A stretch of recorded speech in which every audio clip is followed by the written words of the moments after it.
ஒரு காலத்துல பிரஷ்யா அப்படின்னு ஒரு தேசம் இருந்தது. இப்போ ஜெர்மனி இருக்குல்ல, இதோட பெரும்பகுதி ஒரு காலத்துல பிரஷ்யாங்கிற பேர்ல இருந்தது. அப்போ அதுக்கு அரசரா இருந்தவர் மகா ஃப்ரெடரிக், அதாவது ஃப்ரெடரிக் தி கிரேட் அப்படின்னு சொல்லுவாங்க. அந்த ராஜாவுக்கு ஒரு சந்தேகம்.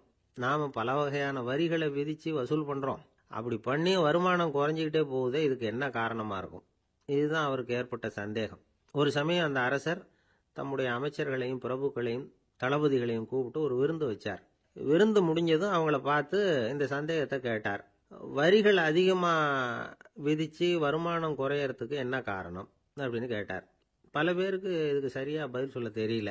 அனுபவசாலியான ஒரு தளபதி எழுந்திருச்சார். அரசே, அது எப்படிங்கிறத இப்போ உங்களுக்கு காட்டுறேன்னார். உடனே ஒரு பெரிய பனிக்கட்டி ஒன்றை தன்னுடைய கையில் எடுத்தார்.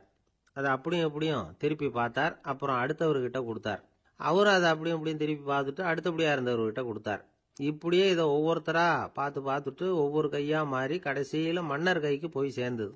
மன்னர் கைக்கு அந்த பனிக்கட்டி போய் சேர்ந்தப்போ அது கொஞ்சம் கொஞ்சமா உருகி ஒரு பட்டாணி கடலை சைஸுக்கு ஆயிட்டுது. மன்னர் யோசனை பண்ணார், வரி அதிகமா போட்டாலும் வந்து சேர்றது குறைவா இருக்கிறதுக்கு என்ன காரணம் அப்படிங்கிறது அவருக்கு புரிஞ்சு போச்சு. காலம்தான் மாறிட்டு இருக்கே தவிர இந்த கையூட்டு வாங்குற பழக்கம் மாறினதாக தெரியல. இன்னொரு ராஜா இருந்தார். அவர் தன்னுடைய ராஜாங்கத்துல லஞ்ச ஊழலே சுத்தமா இருக்கக்கூடாது அப்படின்னு நினைச்சார். அவர்கிட்ட பல்வேறு துறைகளுக்கும் பொறுப்பா இருந்த பல பேரும் ரொம்ப சுத்தமாகவும் நேர்மையாகவும் இருந்தாங்க. ஒரே ஒருத்தர் மட்டும் எல்லார்கிட்டையும் லஞ்சம் வாங்கிட்டே இருந்தார். அவரை வேற வேற துறைகளுக்கு மாத்தி பார்த்தாரு. அந்த ராஜா என்னென்னமோ பண்ணி பார்க்கறாரு. எந்த வேலையை கொடுத்தாலும் அதுலேயும் லஞ்சம் வாங்கறதுக்கு ஒரு வழியை உண்டு பண்ணிக்குவார் அந்த ஆள். ராஜாவுக்கு இது ஒரு பெரிய தலைவலியா போட்டுது. இவர் என்ன பண்றது, இவருக்கு என்ன வேலையை கொடுக்கறது, கொஞ்சம் கூட லஞ்சம் வாங்கறதுக்கு சான்ஸே இல்லாத ஒரு வேலையை கொடுக்கணும் அப்படின்னு திட்டம் போட்டார். ஒரு நாள் அவருக்கு அந்த உத்தரவும் போட்டுட்டார். அதாவது அவருக்கு என்ன வேலைன்னா, கடற்கரையில தான் அவருக்கு ஆபீஸ். அங்கேயே இருந்துக்க வேண்டியது. தினமும் எத்தனை கடல் அலை கரையில வந்து மோதுது அப்படிங்கிறத கணக்கெடுத்து ராஜாவுக்கு தெரிவிக்க வேண்டியது. இதுதான் அவருக்கு வேலை. பேசாம அலையை எண்ணிட்டு உட்காந்துருக்கிட்டோம், அப்போவாவது அவர் லஞ்சம் வாங்குற சந்தர்ப்பம் இல்லாமல் போயிடும் அவருக்கு அப்படின்னு நினைச்சார் ராஜா. இந்த ஆளு கடற்கரைக்கு போய் டியூட்டியில ஜாயின் பண்ணிட்டார். ஒரே மாசத்துல அங்க சொந்தமா ஒரு பிரம்மாண்டமான மாளிகை கட்டி விட்டாரு. ராஜாவுக்கு இது பெரிய ஆச்சரியமா போச்சு. அலைய என்ற வேலையில அந்த ஆள் எப்படி பணம் சம்பாதிச்சார் அப்படின்னு விசாரிச்சு பார்த்தார் அக்கம் பக்கத்துல.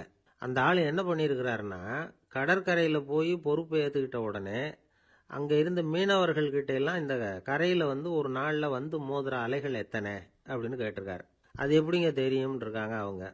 தினமும் அந்த எண்ணிக்கை தெரியணும். நம்ம ராஜாவுக்கு தினமும் அறிக்கை அனுப்பணும், டெய்லி ரிப்போர்ட்டு. தவறுனா நீங்க இந்த கடல்ல போய் மீன் பிடிக்கிறதுக்கு ராஜாவோட அனுமதி கிடைக்காது அப்படின்னு இருக்காரு. உடனே மீனவர்களும் பயந்து போட்டாங்க. கடலுக்கு போறதுக்கு அனுமதி இல்லைன்னா பட்டினி கிடக்கிறது மாதிரி ஆயிடுமே. மெதுவா அந்த ஆளுகிட்ட போனாங்க. காதோட காதா சொன்னாங்க, ஐயா, எங்களால வந்து கடல் அலைய வந்து எண்ண முடியாது. தினமும் எங்களால முடிஞ்சதை உங்களுக்கு பணமா கொடுத்துட்றோம். நீங்க தான் ராஜா கிட்ட சிபாரிசு பண்ணி நாங்க தொடர்ந்து மீன் பிடிக்கிறதுக்கு அனுமதி வாங்கி கொடுக்கணும் அப்படின்னு வேண்டிக்கிட்டாங்க. பணம் தினமும் வந்து சேர ஆரம்பிச்சுட்டுது. பதவியில மற்ற பதவியோட இந்த பதவி எவ்வளவோ மேல் அப்படின்னு நினைச்சுட்டான் அந்த ஆள். அது மட்டும் இல்ல, தயவு பண்ணி என்னை இந்த இடத்த விட்டு மாத்தி விடாதீங்க சார் அப்படின்னு வேற கேட்க ஆரம்பிச்சுட்டானா. இயேசுநாதர்கிட்ட ஒருத்தர் வந்து கேட்டாராம், இயேசுவே, என்னை எவ்வளவு நேசிக்கிறீர்கள் அப்படின்னு. அவர் தன்னுடைய இரு கைகளையும் அகல விரித்து இவ்வளவு என்று சொல்லி சிலுவையில் உயிர் நீத்தார் அப்படின்னு சொல்லுவாங்க. அதாவது அந்த நேசிப்புக்கு எல்லை கிடையாது, அதே போல மன்னிப்புக்கும் எல்லை கிடையாது. இது இயேசுநாதர் சொல்லி கொடுத்த ஒரு பாடம். இயேசுனுடைய சீடர்கள்ல ஒருத்தன் பீட்டர், அவன் ஒரு நாள் இயேசுநாதர்கிட்ட கேட்டிருக்கான், இயேசுவே, நான் வந்து என்னுடைய தம்பி கிட்ட அடிக்கடி சண்டை போட்டுக்கிட்டு இருக்கிறேன், என்னுடைய சகோதரன் கூட. அவனை நான் எத்தனை தடவை மன்னிக்கிறது? ஏற்கனவே 7 தடவை அவனை மன்னிச்சுட்டேன் அப்படின்னு சொல்லியிருக்கிறான். அப்போ இயேசு சொன்னாராம், மன்னிக்கிறதுக்கு எத்தனை தடவைங்கிற கணக்கெல்லாம் கிடையாது. எத்தனை தடவை உன்னுடைய சகோதரன் உன்னை கோபப்படுத்துகிறானோ அத்தனை தடவை நீ மன்னிக்கிறதுக்கும் தயாரா இருக்கணும், அதுதான் அப்படின்னு சொன்னாராம். அப்போ இவனுக்கு ஒன்றும் புரியல. இது என்ன, அவன் தப்பு பண்ணிக்கிட்டே இருப்பான், நாம மன்னிச்சுக்கிட்டே இருக்கிறதா அப்படிங்கிறது மாதிரி குழப்பமா இருந்திருக்கிறான். அப்போ இயேசுநாதர் தன்னுடைய சீடன் பீட்டர் கிட்ட ஒரு கதை சொன்னாராம். அந்த கதை இன்றைக்கு நாம வந்து எல்லாரும் சிந்தித்து பார்க்க வேண்டிய ஒரு கதை. அதாவது மன்னிப்பை விரும்புகிறவர்கள் மன்னிக்கவும் தயாராக இருக்க வேண்டும் அப்படிங்கிறது தான் அந்த கதையினுடைய தத்துவம். அந்த இயேசுநாதர் சொன்ன கதை என்னன்னா, ஒரு மன்னர் இருந்தார். அவர் ஒரு நாள் அரண்மனையில் உட்காந்து கணக்கு வழக்குகள்லாம் பார்த்துக்கிட்டு இருந்தார். நம்ம அரண்மனையிலேருந்து யார் யார் அரசாங்க கடன் வாங்கியிருக்கிறாங்க, யார் யார் திருப்பி செலுத்தி இருக்கிறாங்க அப்படிங்கிற விவரத்தையெல்லாம் பார்த்துக்கிட்டு இருந்தார். அப்போதான் புரிஞ்சுது, அந்த அரண்மனையில் வேலை செய்கிற ஒருத்தனே அரசாங்க கடன் ஒரு வாங்கியிருக்கிறான். எவ்வளவு? 10,000 பொற்காசுகள் வாங்கியிருக்கான் கடன். இந்த 10,000 பொற்காசுகளை திருப்பி செலுத்தலை அரசாங்கத்துக்கு. இது மன்னர் கவனத்துக்கு வந்தது. உடனே நம்ம அரண்மனையில் இருக்கிறவனே அரசு கடன் வாங்கி திருப்பி செலுத்தாமல் இருக்கான், அவனை கூப்பிட்டு வாங்கன்னு சொல்லி கூப்பிட்டுட்டு வந்தாங்களாம். விசாரிச்சிருக்கிறாங்க, என்னப்பா நீ எவ்வளவு ஒன்று? ஆமாங்க 10,000 பொற்காசுகள் வாங்கியிருக்கிறேன், இன்னும் திருப்பி கட்டலைன்றான். உடனே அவர் மன்னர் சொல்லியிருக்கிறார், நம்ம சட்டத்திட்டப்படி நீ உடனே பணத்தை திருப்பி கட்டிடு. அப்படி உன்னால் கட்ட முடியலன்னா உன்னுடைய வீடு வாசல் சொத்து சுகம் எல்லாத்தையும் விற்று அந்த பணத்தை அரசு கருவூலத்தில் சேர்த்துக்கிறதுக்கு நானே ஏற்பாடு பண்ணிடுறேன் அப்படின்னு அந்த மன்னர் சொன்னாராம். இவன் அப்படியே அதிர்ச்சி ஆயிட்டான். அப்படியே பொத்துன்னு காலில் விழுந்தானா. மன்னா என்னை மன்னிச்சுங்க, என்னால் முடியல, எனக்கு மன்னிப்பு கொடுங்க அப்படின்னு இருக்கான்.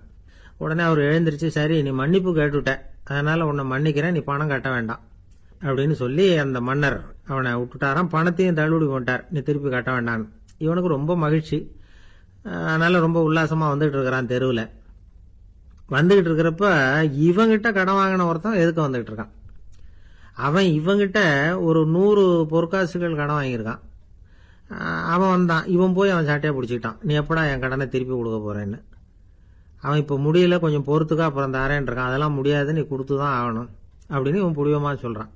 இப்ப நிலைமையை பாருங்க, இவன் ஏற்கனவே இவன் 10,000 பொற்காசுகள் அரசாங்கத்தில் கடன் வாங்கினா அதுக்கு மன்னிச்சு விட்டுட்டார் இவனை. ஆனா இவன் இன்னொருத்தனை மன்னிக்கிறதுக்கு தயாரா இல்லை. இவங்கிட்ட கடன் வாங்கின இன்னொருத்தன் 10 பொற்காசுகள், அவனை மன்னிக்க தயாரா இல்லை. அவனை கொண்டு போய் நீதிமன்றத்தில் கொண்டு போய் நிறுத்தி தண்டனை வாங்கி கொடுத்துட்டான். நீதிபதி என்ன சொன்னார், அந்த இவன் வாங்கின பொற்காசுகளை திருப்பி கட்டுற வரைக்கும் ஜெயிலில் இருக்கணுங்கிறது தீர்ப்பு. ஆனா உடனே அரசர் காதுல வந்து விழுந்தது. சொல்லிட்டாங்க, உங்ககிட்ட மன்னிப்பு வாங்கிட்டு போனானே ஒருத்தன், அவன் இன்னொருத்தனை மன்னிக்கிறதுக்கு தயாரா இல்லை, அவனை கொண்டு போய் ஜெயிலில் அடைச்சுட்டான் அப்படின்னு. உடனே மன்னர் பார்த்தார், இவனை மறுபடியும் கூப்பிட்டு வர சொன்னார். தபாரப்பா, நான் உன்னை மன்னிச்சு விட்டேன், ஆனா நீ இன்னொருத்தனை மன்னிக்கிறதுக்கு தயாரா இல்லை, அதனால என்னுடைய தீர்ப்பையும் மாத்துறேன், நீயும் அரசு கடன் தீர்ற வரைக்கும் ஜெயிலில் தான் இருக்கணும் அப்படின்னு சொல்லி ஜெயிலுக்கு அனுப்பிச்சிட்டாராம். இப்படி ஒரு கதையை இயேசுநாதர் தன்னுடைய சீடருக்கு சொன்னதாக ஒரு வரலாறு. அது என்ன, அதிலிருந்து நாம புரிந்து கொள்ள வேண்டியதுன்னா, நாம மன்னிக்கப்படணும்னு நாம விரும்புறோம்னா நாம இன்னொருத்தரை மன்னிக்கிறதுக்கு தயாரா இருக்கணும். அதனால நாம இன்னொருத்தரை யாரையும் மன்னிக்க மாட்டோம், ஆனா என்ன இன்னொருத்தர் மன்னிக்கணும் அப்படிங்கறது மாதிரி செய்யக்கூடாதுன்னு சொல்லுவாங்க. அது மாதிரி நாம இப்ப இது தப்பா புரிஞ்சுக்கிறவங்களும் இருக்கிறாங்க. பாவம் மன்னிப்புங்கிறதுலாம் எதுக்குன்னா, அதாவது மறுபடியும் பாவம் செய்யாம இருக்கிறதுக்காக தான். அதான் மன்னிக்கிறாரே அப்படிங்கிறதுக்காக மறுபடியும் பாவம் பண்ணிட்டு இருக்கிறது இல்லை. அதான் ஒருத்தர் கேட்டாராம், பாவத்திலிருந்து மன்னிப்பு கிடைக்கணும்னா நீ என்ன செய்யணும் அப்படின்னு கேட்டிருக்காரு. அதுக்கு அவன் சொல்லியிருக்கிறான், நான் முதல்ல பாவம் செய்யணும், அப்போதானே மன்னிப்பு கிடைக்கும் அப்படின்னு நானா. இப்படிப்பட்டவர்கள் தான் இன்னைக்கு உலகத்தில் அதிகமாக இருக்கிறாங்க. அதனால இந்த மன்னிப்பின் மகத்துவம்ங்கிறது இயேசுநாதர்ட்ட இருந்து தான் நாம புரிஞ்சுக்கணும். அந்த இயேசு சொன்ன அந்த மன்னிக்கிற மனோபாவம் இருந்தால் இன்னைக்கு உலகம் பூராவும் அமைதி பூங்காவாக இருக்கும். அதுல ஒன்றும் ஆச்சரியமே இல்லை, அதுல ஒன்றும் சந்தேகமும் இல்லை. அதனால மன்னிக்கிற மனோபாவத்தை நாம எல்லாரும் நமக்குள்ளே வளர்த்து கொள்ள வேண்டும் அப்படிங்கிறது தான் நாம இன்றைக்கு எல்லோரும் சிந்தித்து பார்க்க வேண்டிய ஒரு செய்தி. ஒருத்தர் மனசுல நிம்மதி இல்லாம உட்கார்ந்திருந்தார். என்ன சார் விஷயம் அப்படின்னு விசாரிச்சேன். அகலக்கால் வச்சுட்டேன், அதுதான் அவதிப்படுறேன்னார். விவரமா சொல்லுங்கன்னு. வீடு கட்டணும்னு ஆரம்பிச்சேன், வேலை பாதியிலேயே நிக்குது, கையில பணம் இல்லை அப்படின்னார். இது மாதிரி ஆசாமிகள் பல பேரை நீங்க பார்த்துருக்கலாம். இவங்கெல்லாம் சுலபமா மன அழுத்தத்துக்கு ஆளாயிடுறாங்க. மன உளைச்சல், அதாவது ஸ்ட்ரெஸ் அப்படின்னு சொல்றோமே, அதுக்கு அடிப்படையான சில காரணங்கள் உண்டு. அதாவது மிகையாக திட்டமிடுதல் அப்படிங்கறதும் ஒரு முக்கியமான காரணம். நடைமுறை சாத்தியம் என்னங்கிறத மனசுல வச்சுக்கிட்டு எந்த திட்டத்தையும் தீட்டணும், அப்பதான் அது சரியா வரும். ரெண்டாவது காரணம் என்ன தெரியுமா, ஒரே நேரத்தில் பல்வேறு செயல்களில் ஈடுபடுறது. தொலைபேசியில் பேசிக்கிட்டே கையில் இருக்கிற கடிதத்தை படிச்சுக்கிட்டே எதிரில் உட்காந்துக்கிட்டு இருக்கிறவருக்கும் அப்பப்போ பதில் சொல்லிக்கிட்டு மனசில் பல்வேறு சிந்தனைகளை அப்படியே ஓட விட்டுக்கிட்டு இருக்கிறது, இதுவும் மன அழுத்தத்தை உண்டாக்குது. மூணாவது காரணம், எதிலேயும் வெற்றி மட்டும் எதிர்பார்க்கிற ஒருதலைப்பட்சமான ஆர்வம். நாம தொட்டதெல்லாம் வெற்றியாவே முடியணும் அப்படின்னு எதிர்பார்க்கிறவங்க ஏதாவது ஒண்ணுல தோல்வியை கண்டா தோண்டு போயிடுறாங்க.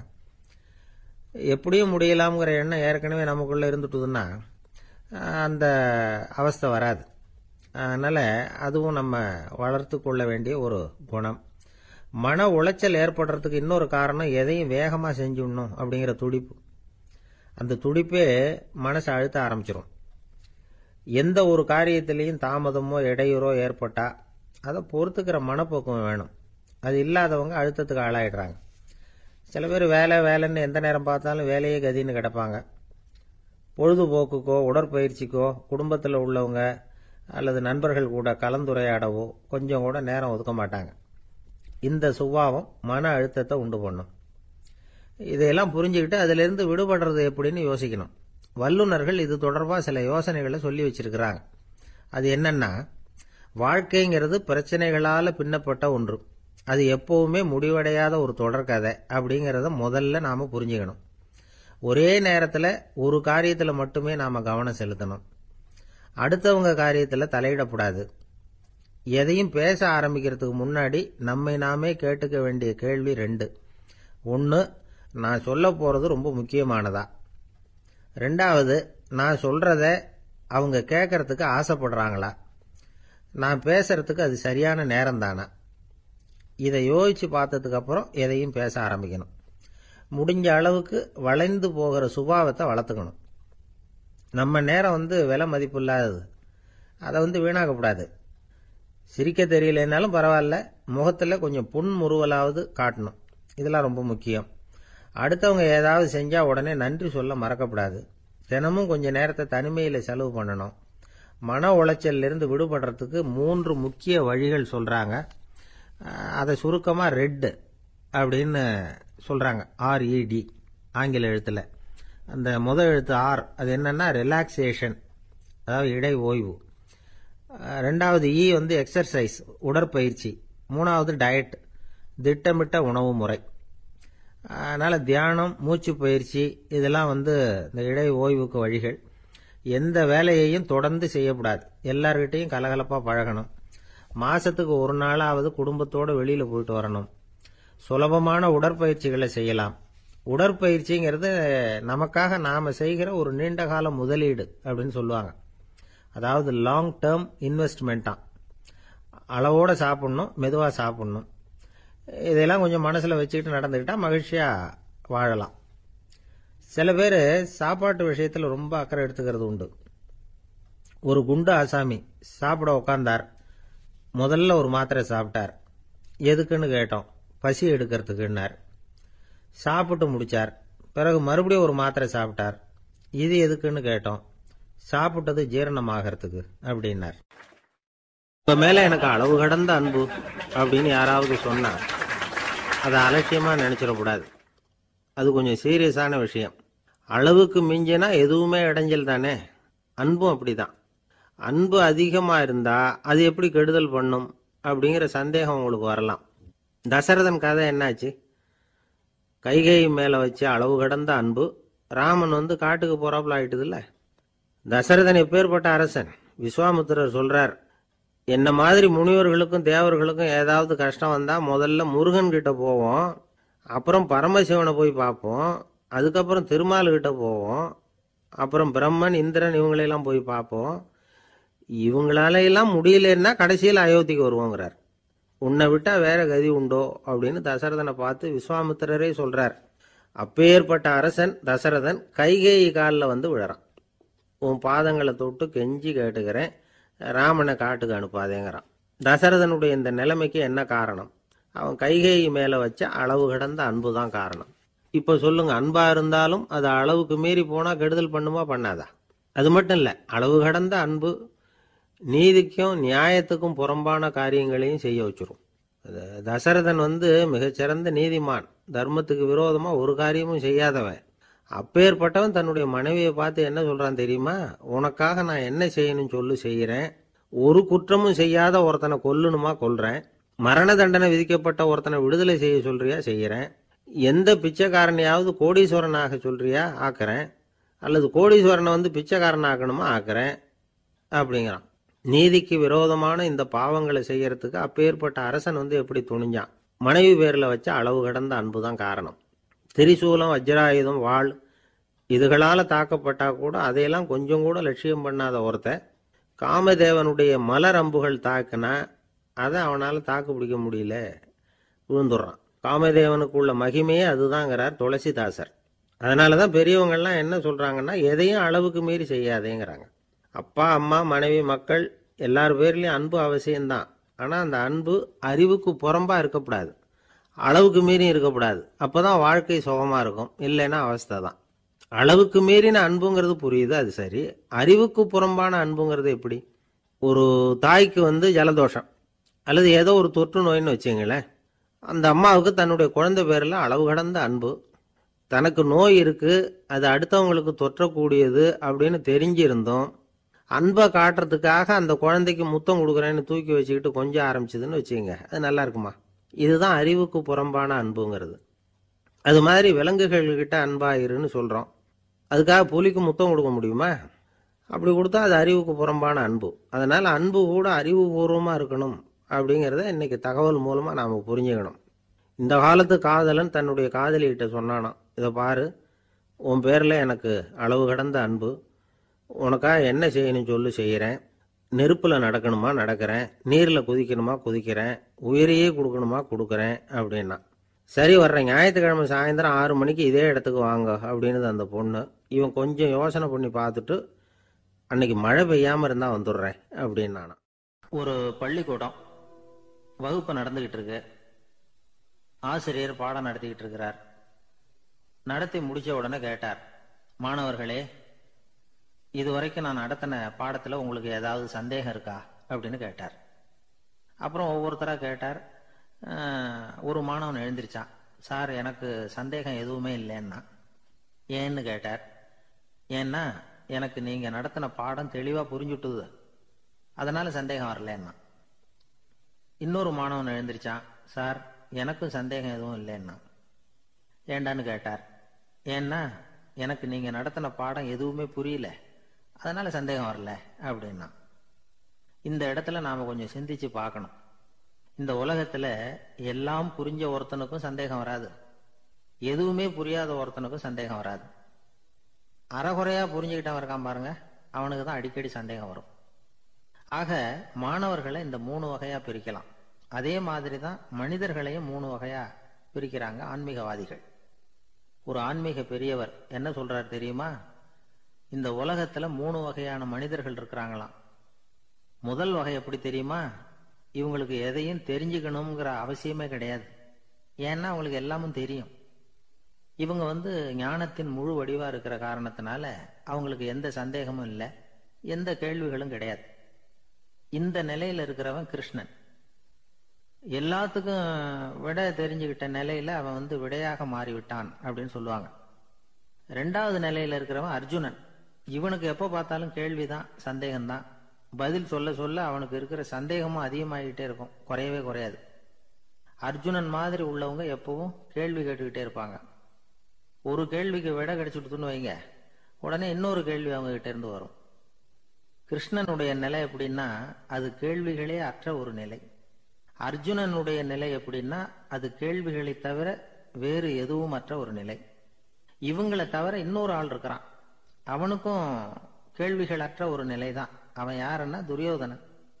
இவனுக்கு தெரிஞ்சுக்கணுங்கிற எண்ணமே சுத்தமாக கிடையாது. ஆவலே இல்லைங்கிறதுனால அதை புரிஞ்சுக்கணுங்கிற அவசியமும் இல்லை. அதனால அவனுக்கு கேள்விகள் அற்ற ஒரு நிலையில அவன் இருந்துகிட்டு இருக்கிறான். எல்லா பதிலும் தெரிந்து கொண்ட நிலையில கிருஷ்ணனும் கேள்விகள் அற்ற நிலையில இருக்கிறான். தெரிஞ்சுக்கணுங்கிற ஆவலே இல்லாத துரியோதனனும் கேள்விகள் அற்ற நிலையிலே இருக்கிறான். இப்படியும் இல்லாம அப்படியும் இல்லாம 2ம் கெட்டான் நிலையில இருக்கிறானே, அவன் தான் அர்ஜுனன்.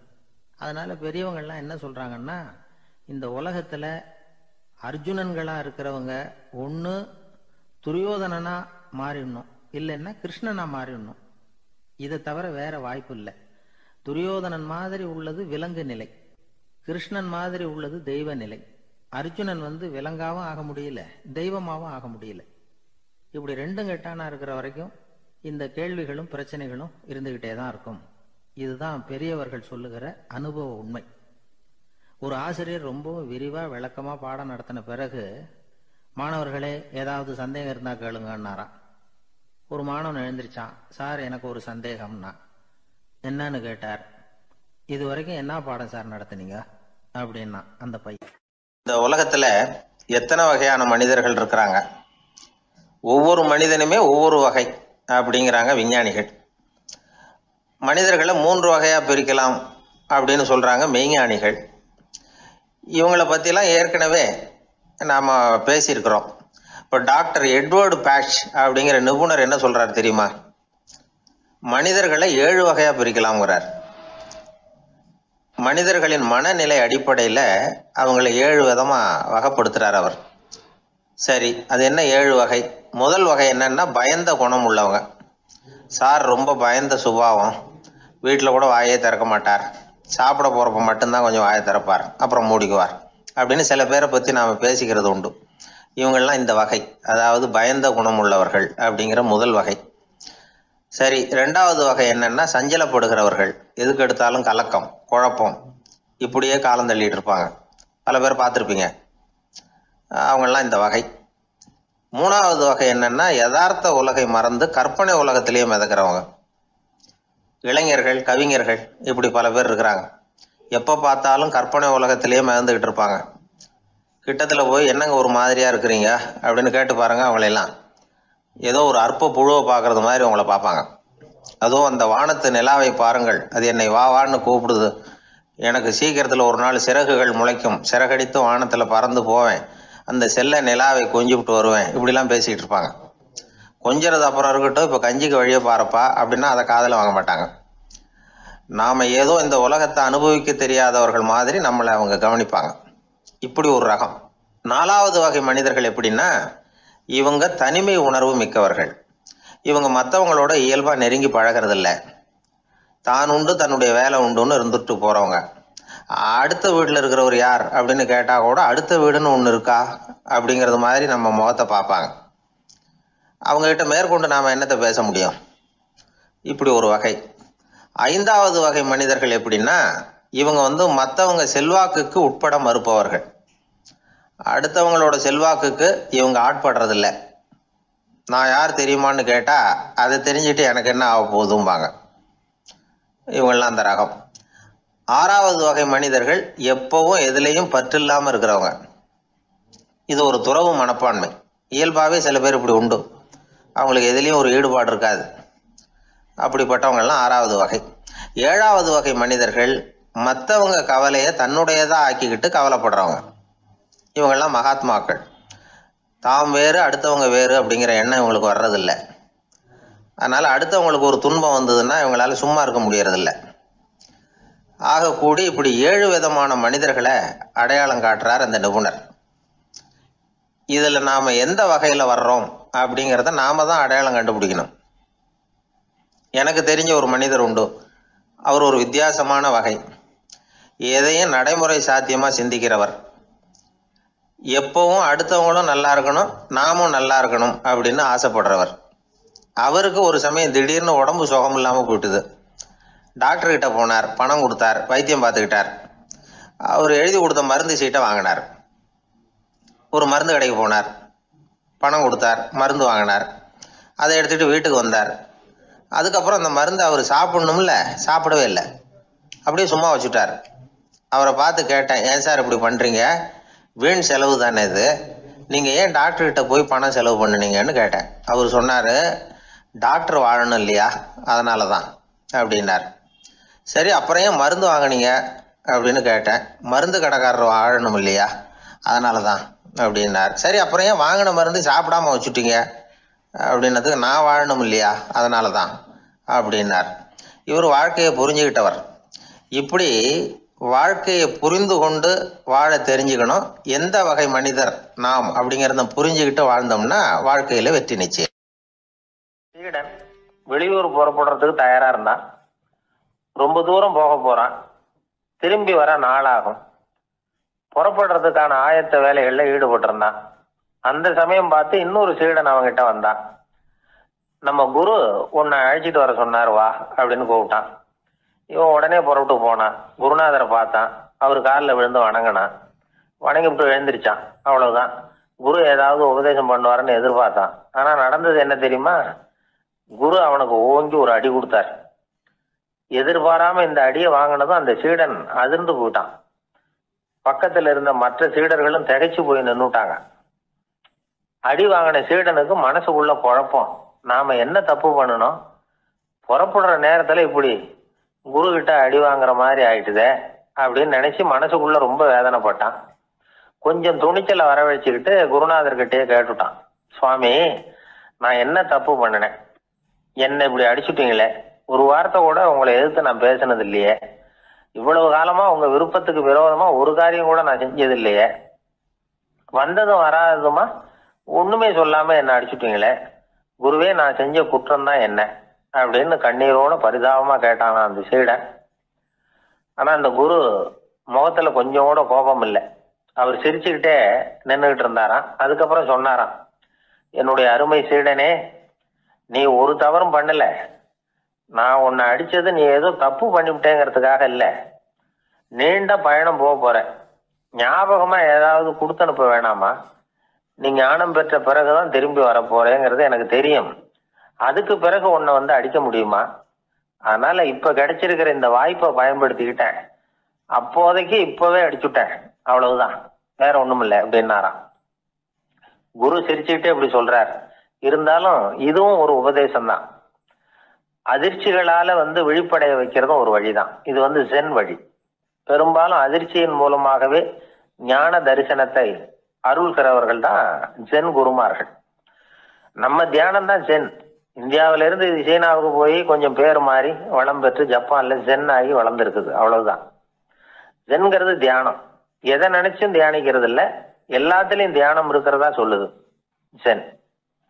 பேசுறது, இருக்கிறது, நடக்கிறது, சாப்பிடுறது, சிரிக்கிறது, தூங்குறது, தொழில் செய்யறது அல்லது சும்மா இருக்கிறது எல்லாமே தியானம் தான். ஜென்கிறது ஒரு சுய தரிசனம், தன்னைத்தானே அடையாளம் கண்டுகொள்ளுகிறது தான் அது. இல்லாத எதையும் தேடி கண்டுபிடிக்கிறது இல்லை. சென் மார்க்கத்தை பத்தி ஓஷோ என்ன சொல்றாரு தெரியுமா? காணாமல் போன தன்னுடைய மூக்கு கண்ணாடி தன்னுடைய மூக்கின் மேல் இருப்பதை கண்டுகொள்வது போன்றது சென் அப்படிங்கிறார். நம்மால் இன்னொருத்தர் முகத்தை ரொம்ப நேரமா உத்து பார்த்துக்கிட்டு இருந்தார். என்ன பாக்குறீங்கன்னாரு அவரு. நீங்க போட்டிருக்கீங்களே மூக்கு கண்ணாடி, அதை தான் பாக்குறேன்னாரு இவரு. நீங்க அப்படி பாக்குறதுக்கு விசேஷ காரணம் ஏதாவது உண்டான்னு கேட்டார் இவர். உண்டுன்னார். என்னன்னு கேட்டார். நேத்திக்கு காணாம போன என்னோட மூக்கு கண்ணாடி அது அப்படின்னாராம் இவர். ஒருத்தன் தன்னுடைய நண்பனை வழியில பார்த்தான். என்னப்பா லெட்டர் போட்டுனே கிடைச்சதா அப்படின்னா. ஓ கிடைச்சதேன்னா அவன். இவன் உடனே ஏன்டா போய் சொல்ற, நான் உனக்கு லெட்டரே போடல, சும்மா தான் கேட்டேன், உடனே கிடைச்சிட்டுதுங்கிறிய அப்படின்னா. லெட்டர் போட்டேன்னு நீ போய் சொல்றப்போ அது கிடைச்சதுன்னு நான் போய் சொல்லக்கூடாதா அப்படின்னானா அவன். இப்படிப்பட்டவங்க சில பேர் இருந்தா கூட இன்னைக்கு கடிதம் மூலமா தொடர்பு கொள்ளாதவங்க இருக்கவே முடியாது. அந்த அளவுக்கு அது அவசியமான ஒன்னாயிட்டுது. இந்த அஞ்சல் அட்டைகள் எப்படி ஆரம்பமாச்சு தெரியுமா? ஆஸ்திரியா நாட்டுல ஒரு பேராசிரியர் இருந்தார். அவர் பேர் இம்மானுவேல் ஹெர்மன். அவர் ஒரு நாள் ஒரு பத்திரிகையில கட்டுரை எழுதினாராம். இது நடந்தது 1869. அவர் எழுதின கட்டுரையில மக்கள் அதிகம் செலவில்லாம ஒருத்தருக்கு ஒருத்தர் தகவல் பரிமாறிக்கிறது எப்படி அப்படிங்கிறத பத்தி எழுதியிருந்தார். அதுக்கு சில யோசனைகளை அவரே எழுதியிருந்தாராம். எப்படின்னா, அந்த கட்டுரையை எல்லாரும் படிச்சு பார்த்துருக்குறாங்க. அவர் சொன்ன யோசனைகள் என்னன்னு. அது அரசாங்கத்தின் கவனத்துக்கு அது போச்சான். ஆகா, இது அவர் சொல்ற யோசனை நல்லா இருக்கும் போல் இருக்கு அப்படின்னு அவங்களே நினைச்சிருக்கிறாங்க. அவ்வளவுதான். உடனே அந்த யோசனையை நடைமுறைக்கு கொண்டுட்டு வந்தாங்களாம். பேராசிரியர் இம்மானுவேல் ஹெர்மனின் யோசனைப்படி அச்சடிச்ச அரசு முத்திரையோட அரசாங்கம் அஞ்சல் அட்டைகளை வெளியிட ஆரம்பிச்சுதான். 1869 அக்டோபர் 7ஆம் தேதி இது நடந்திருக்கு. உலகின் முதல் அஞ்சல் அட்டை வெளிவந்த நாள் அது. அப்பதான் அதுக்கு பேர் என்ன தெரியுமா? அதாவது கரஸ்பாண்டிங் கார்டு அப்படின்னு பேராது. அதுக்கப்புறம் என்ன ஆச்சுன்னா, உடனடியாக அமெரிக்காவிலேயே இது மாதிரியான கார்டுகளை வெளியிட ஆரம்பிச்சிட்டாங்க. அங்கே இதுக்கு என்ன பேர் தெரியுமா? Postal card. அதுக்கப்புறம் 1870 இங்கிலாந்துலேயும் இதை வெளியிட்டாங்களாம். அதை வெளியிட்ட முதல் நாள் அன்னைக்கு என்ன நடந்தது தெரியுமா?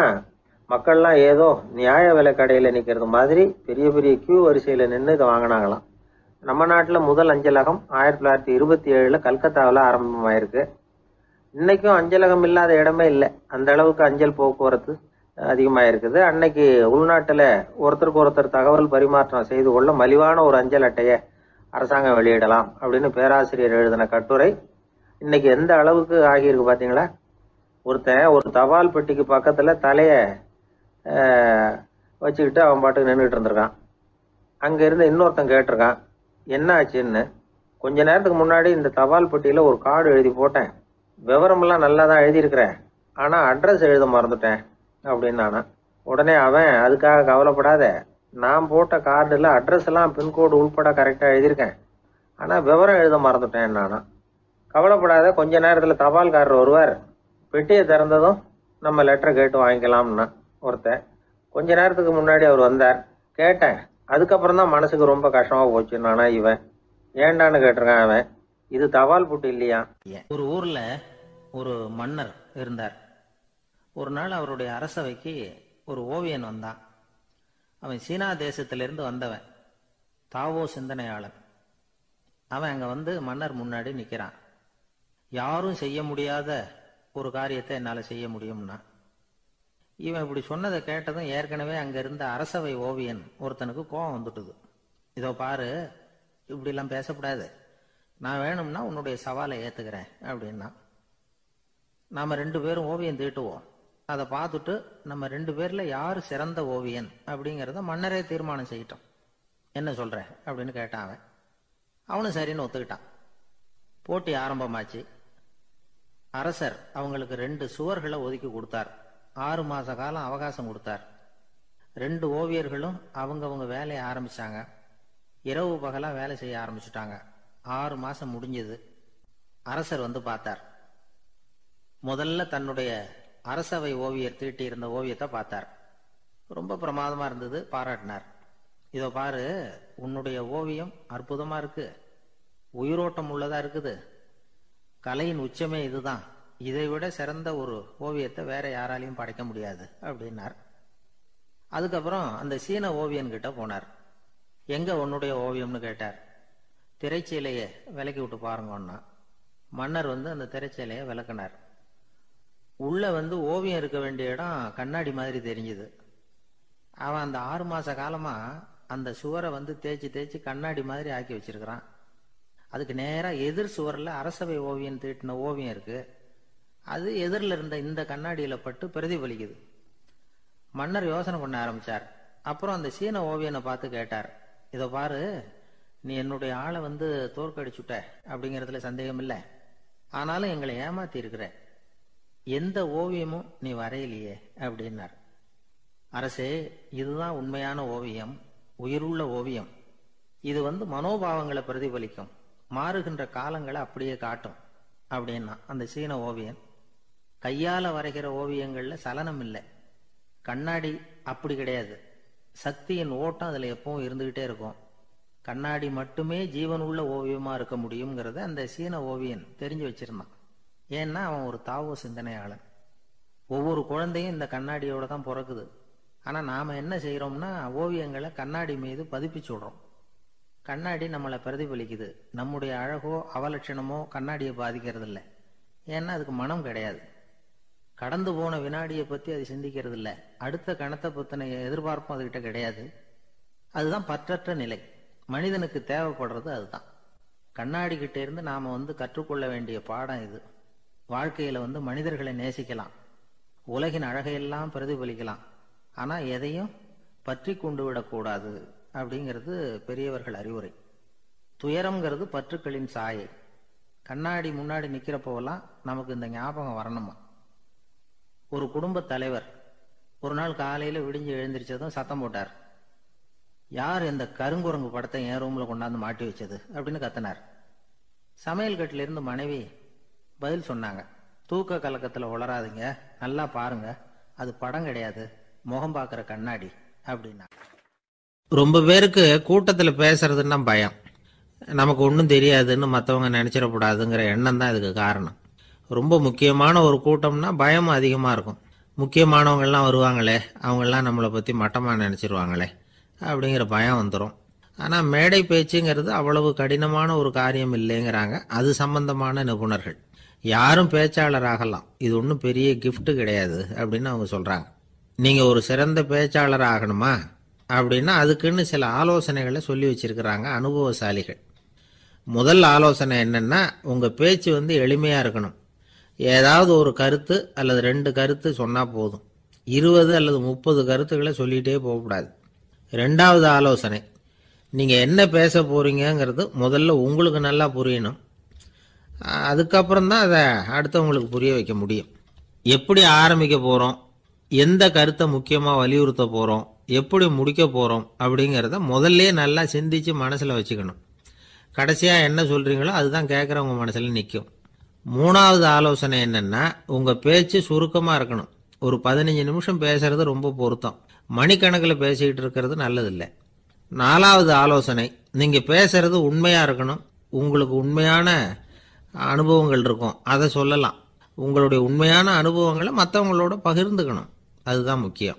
5வது ஆலோசனை, ஆரம்பத்தில் கொஞ்ச நேரம் உங்களை பற்றியும் எதிரில் உள்ளவங்களை பற்றியும் சம்பந்தப்படுத்தி ஏதாவது பேசி ஒரு நெருக்கத்தை ஏற்படுத்திக்கணும். ஒவ்வொருத்தரும் இப்போ இவர் பேச போகிறது நம்ம சம்மந்தப்பட்டது அப்படின்னு நினைக்க ஆரம்பிச்சிருவாங்கல்ல, அதுக்கப்புறம் அவங்க கேட்க தயாராகிட்டாங்கன்னு அர்த்தம். எதிரில் உட்காந்துருக்கிற கூட்டத்திலிருந்து 3 பேரை தேர்ந்தெடுங்க. அதாவது வலது பக்கம் ஒருத்தர், நடுவில் ஒருத்தர், இடது பக்கம் ஒருத்தர். அதாவது உங்களை ரொம்ப கனிவாகவும் ஆர்வமாகவும் பார்க்குறவராக பார்த்து தேர்ந்தெடுத்துங்க மனசுக்குள்ள. நீங்கள் பேசும்பொழுது என்ன பண்ணணும்னா, இவங்களை நேருக்கு நேராக மாறி மாறி பார்த்துக்கிட்டே பேசுனீங்கன்னா நீங்கள் ஏதோ ஒட்டுமொத்த கூட்டத்தையும் பார்த்து பேசுகிறதாக ஒரு உணர்வு அது ஏற்படுத்திவிடும். 6வது ஆலோசனை என்னென்னா, சொற்பொழிவுன்னா நீங்கள் பேசணும், படிக்கக்கூடாது. எழுதி படிக்கிறது நல்லா இருக்காது. குறிப்புகள் வேணும்னா வச்சுக்கலாம். படிக்கிறது பேப்பர்லேருந்து வர்றது மாதிரி இருக்கும், பேசுறது இதயத்திலேருந்து வர்றது மாதிரி இருக்கும். அப்புறம் 7வது ஆலோசனை சொல்கிறாங்க. அது என்னென்னா, மேடையில் ஏறி நின்ன உடனே இயல்பாக மூச்சு இழுத்து விட்டுங்க, இயல்பு நிலைக்கு வாங்க, அதுக்கப்புறம் இயல்பாக பேச ஆரம்பிக்கலாம் அப்படிங்கிறாங்க. இவ்வளவும் பேச்சு கலையில் வல்லுநர்களாக இருக்கிறவங்க சொல்லுகிற ஆலோசனைகள். இதையெல்லாம் கடைபிடிச்சா நமக்கும் அதுக்கும் வெகு தூரம்னு நினச்சிக்கிட்டு இருந்த ஒன்று இப்போ கிட்டத்தில் நெருங்கி வந்துடும். நாம் சொல்கிறபடியெல்லாம் அது கேட்கும். ஒரு பேச்சாளர், அவருக்கு சுருக்கமாகவே பேச தெரியாது. மேடையில் ஏற்றி விட்டுவிட்டா போதும், ஆரம்பிச்சிருவார், நிறுத்த மாட்டார், பேசிக்கிட்டே இருப்பார். ஒரு தடவை அவர் ஒரு கூட்டத்தில் ரொம்ப நேரம் பேசிக்கிட்டே இருக்கிறார். எதிரில் பொறுமை இழந்த ஒருத்தர் தன்னுடைய கை கடிகாரத்தை காட்டினார். அதை கவனித்த பேச்சாளர், மன்னிக்கணும், கை கடிகாரம் நான் கொண்டுகிட்டு வர மறந்துட்டேன், அதுதான் நேரம் போனதே தெரியல அப்படின்னு சொல்லியிருக்கிறார். இதுக்கு அவர் சொன்னாராம் கோபமா, ஏய்யா கடிகாரத்தை தான் பார்க்க முடியல, மறந்துட்டேன், பக்கத்தில் மாட்டிருக்கிற கேலண்டரையாவது பார்க்கக்கூடாதா அப்படின்னாராம். சில பேர் ஆளை பார்த்தா 60 வயசு மாதிரி தோணும், உண்மையான வயசு என்னன்னு பார்த்தா 40 அல்லது 45ம்பாங்க. சில பேரை பார்க்கறதுக்கு 45 மாதிரி தெரியும், உண்மையிலேயே 65 தாண்டி இருப்பாங்க. ஒரு மனிதனுக்கு 2 வகையான வயது உண்டுங்கிறார் ஓஷோ. அதாவது உடம்புக்குன்னு ஒரு வயசு, மனசுக்குன்னு ஒரு வயசு. முதல் உலக மகாயுத்தம் நடந்தது இல்லையா, அது முடிஞ்சதுக்கு அப்புறம் முதல் தடவையா மனிதனின் மூளை வளர்ச்சியை பத்தி மனநல வைத்தியர்கள் ஒரு கணக்கெடுப்பு சோதனை நடத்தினாங்களாம். அது வரைக்கும் மனிதனுக்கு 2 வகையான வயது உண்டுன்னு யாரும் சிந்திச்சதே இல்லையா. அந்த உலக மகாயுத்தம் முடிஞ்சதுக்கு அப்புறம் மனிதனுடைய சராசரி மனதின் வயதை கணக்கிட்டு பார்க்கும் பொழுது அவங்களுக்குலாம் ரொம்ப அதிர்ச்சியா இருந்துதான். ஏன்னா அது ரொம்ப பின்தங்கிய நிலையில இருந்திருக்கு, வளர்ச்சி அடையாத நிலையில இருந்திருக்கு. அவங்க கண்டுபிடிச்ச பிரகாரம் அப்போ மனசோட சராசரி வயசு என்ன தெரியுமா, 14. அப்படின்னா பாத்துங்க, உடல் ரீதியா ஒருத்தரோட வயசு 70 கூட இருக்கலாம், ஆனா மனசோட வயசு 14 தான். இதுக்கு நேர்மாறா அமைஞ்சு போச்சுன்னு வச்சேங்க. அதாவது ஒருத்தருக்கு உண்மையிலேயே 14 வயசு, அதாவது உடலோட வயசு 14, அவரோட மனசின் வயசு 70ன்னு வச்சுக்கோங்க.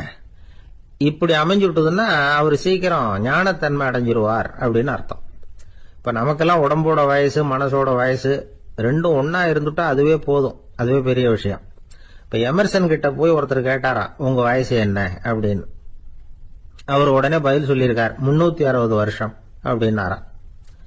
கேட்டவர் குழம்பி போயிட்டார். அவர் என்ன சொல்றாரு, 360 வயசா, என்ன நம்ம காதல தான் சரியா விழலையா? எமர்சன் எப்பவும் உண்மையை பேசுற ஒரு சிறந்த அறிவாளி, அவர் இப்படிலாம் பொய் சொல்ல மாட்டாரே அப்படின்னு ஒரு யோசனை பண்ணிக்கிட்டே இவர் மறுபடியும் அவர் கிட்ட போனாராம். ஐயா, நீங்க சொன்னது சரியா என் காதல விழல, அதனால மறுபடியும் கேட்கிறேன், உங்க வயசு என்ன அப்படின்னாராம். எமர்சன் மறுபடியும் சொல்லியிருக்கிறார், 360 வருஷம்னு. வந்தவருக்கு உண்மையிலேயே அதிர்ச்சியா போட்டுது. அதுக்கப்புறம் மெதுவா ஆரம்பிச்சாராம், ஐயா நீங்க சொல்றதை என்னால ஏத்துக்க முடியாது, எப்படி பார்த்தாலும் இப்போ உங்களுக்கு வயசு ஒரு 60க்கு மேல இருக்காதுன்னு நினைக்கிறேன். அப்படின்னாராம். நீங்க சொல்றது சரிதான், அது என் உடம்போட வயசுன்னாராம் எமர்சன். அப்படின்னா ஏற்கனவே நீங்க சொன்னது அப்படின்னு கேட்டிருக்காரு, அது என் மனசோட வயசு அப்படின்னாராம். நம்மளை பொறுத்த வரைக்கும் அறிவு தூசு படிஞ்சிருக்கு, அது மாதிரியே அன்பும் மாசுபட்டிருக்கு. இது ரெண்டையும் சுத்தம் பண்ண வேண்டியிருக்குது. அப்பதான் நாம சரியான வயசுல வாழ முடியும். ஒரு ஆசாமி இருக்கிறார், அவருக்கு உடம்போட வயசு அதிகம், மனசோட வயசு ரொம்ப குறைச்சல், குழந்தை மாதிரி. அவர் ஒரு ஆஸ்பத்திரியில படுத்திருக்கிறார். நர்சம்மா எல்லாருக்கும் மருந்து கொடுத்துட்டு போறாங்க. கொஞ்ச நேரம் கழிச்சு திரும்பி வந்தாங்க. அப்ப இவர் அந்த அம்மாவை கூப்பிட்டு சொல்றார், இதை பாருங்க சிஸ்டர், நீங்க எல்லாருக்கும் சின்ன சின்ன மாத்திரையா கொடுத்துட்டு எனக்கு மட்டும் நீளமான மாத்திரையா கொடுத்துட்டீங்க. முழுங்கிறதுக்கு ரொம்ப கஷ்டமா போச்சு. இனிமே எனக்கும் சின்ன மாத்திரையா கொடுங்க சிஸ்டர் அப்படின்னாராம். அந்த அம்மா உடனே அதிர்ச்சியாகி தலையில அடிச்சுக்கிட்டாங்களாம். நான் கஷ்டப்பட்டு மாத்திரையை முழுங்கினதுக்கு நீங்க ஏமா தலையில தட்டிக்கிறீங்க அப்படின்னு கேட்டிருக்காரு இவர். இதுக்கு அவங்க சொல்லியிருக்கிறாங்க, நான் உங்களுக்கு கொடுத்துட்டு போனது மாத்திரை இல்லைங்க, அது தெர்மாமீட்டர் அப்படின்னாங்க. ஒரு ஊர்ல ஒரு பெரியவர் இருந்தார். ஒரு நாள் அவரை தேடி ஒருத்தர் வந்தார். ஐயா, நான் கடவுளை பரிபூர்ணமா நம்புறேன் அப்படின்னார். சரி, அந்த நம்பிக்கை உனக்கு எப்படி வந்ததுன்னு கேட்டார் இவர். அவர் சொல்ல ஆரம்பிச்சார், ஐயா, எனக்கு கல்யாணம் ஆகி 10 வருஷம் ஆச்சு, ஆனாலும் குழந்தை பாக்கியம் இல்லை. அதுக்கு என்ன காரணமா இருக்கும்னு நான் யோசனை பண்ணிட்டு இருந்தப்போ நண்பர் ஒருத்தர் ஒரு ஆலோசனை சொன்னார்.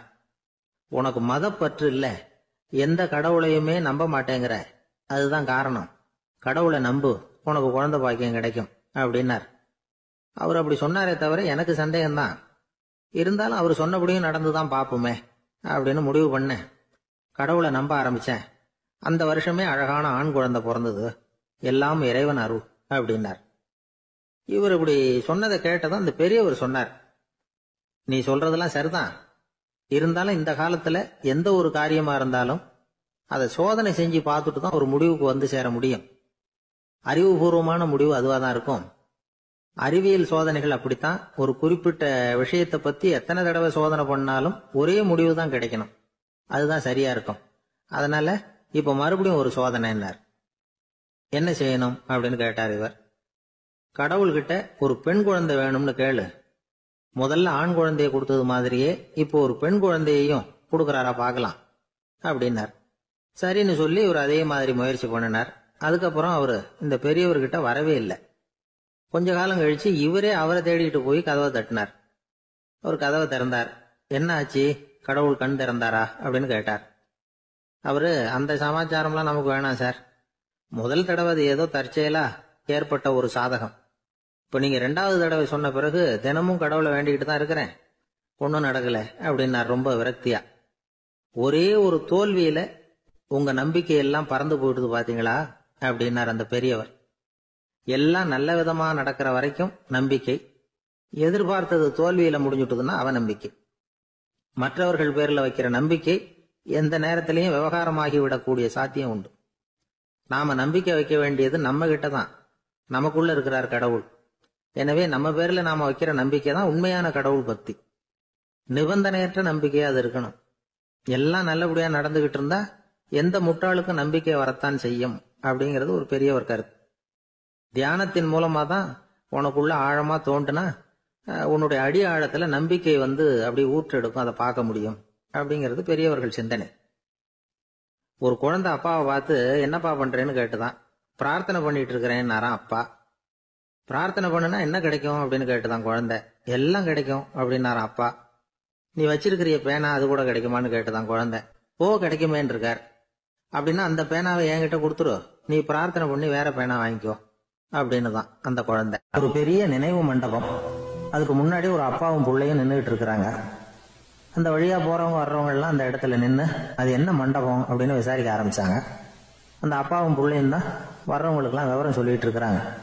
அதாவது இந்த இடத்துல ஒரு பெரிய மகான் சமாதி ஆயிருக்கார், அவர் சமாதியான இடத்துல இந்த நினைவு மண்டபத்தை கட்டியிருக்கிறோம் அப்படின்னாங்க. ஊர் பூரா இந்த செய்தி பரவிச்சு. நிறைய பேர் அந்த இடத்தை தேடி வர ஆரம்பிச்சாங்க. இங்க கொஞ்ச நேரம் உட்காந்துட்டு போனா மனசுக்கு ஒரு நிம்மதி கிடைக்குது அப்படின்னாங்க. அங்க இருந்த உண்டியல்ல நிறைய காசு போட்டுட்டு போறாங்க. பணம் கிடுகிடுன்னு நிறைய சேர ஆரம்பிச்சுட்டுது. பணம் நிறைய சேர்ந்த உடனே அந்த அப்பாவுக்கும் பிள்ளைக்கும் தகராறு வந்துட்டுது. பணம் சேர்ந்தாலே சொத்து தகராறு வரத்தானே செய்யும், அது மாதிரி வந்துட்டுது. பையன் அடிக்கடி நிறைய பணம் கேட்க ஆரம்பிச்சான். அப்பா பார்த்தார், யோசனை பண்ணார், ஒரு முடிவுக்கு வந்தார். ஒரு நாள் பையனை கூப்பிட்டார். இதை பாருப்பா, நமக்குள்ள தகராறு வேணாம். அப்பாவும் பிள்ளையும் இப்படி சண்டை போட்டுக்கிட்டா பார்க்குறவங்க தப்பா நினைப்பாங்க. அதனால நமக்குள்ள சமரசமா இதை தீர்த்துக்குவோம், என்ன சொல்ற அப்படின்னார் அப்பா. சரி நான் பையன். உடனே அந்த அப்பா என்ன பண்ணார் தெரியுமா? மகன்கிட்ட கொஞ்சம் பணத்தை கொடுத்தார். தன்கிட்ட இருந்த ஒரு கழுதையையும் கொடுத்தார். இதை வச்சு நீ பொழைச்சிக்கோ அப்படின்னு சொல்லி அனுப்பி வச்சுட்டார். மகன் அந்த கழுதையை எடுத்துக்கிட்டு அடுத்த ஊருக்கு போனான். வழியிலேயே அந்த கழுதை செத்து போச்சு. உடனே என்ன பண்ணலாம்னு யோசனை பண்ணான். ஒரு ஐடியா வந்தது. அந்த கழுதையை ஒரு சாலை ஓரமாக புதைச்சான். கையில் இருந்த பணத்தை வச்சு அந்த இடத்துல ஒரு கல் மண்டபம் கட்டினான். அந்த வழியாக 2 பேர் வந்தாங்க. இது என்ன மண்டபம்னு விசாரிச்சாங்க. இந்த இடத்துல ஒரு பெரிய மகான் சமாதி ஆயிருக்கிறார் அப்படின்னா. இந்த செய்தி ஊர் பூரா பரவ ஆரம்பிச்சுட்டுது.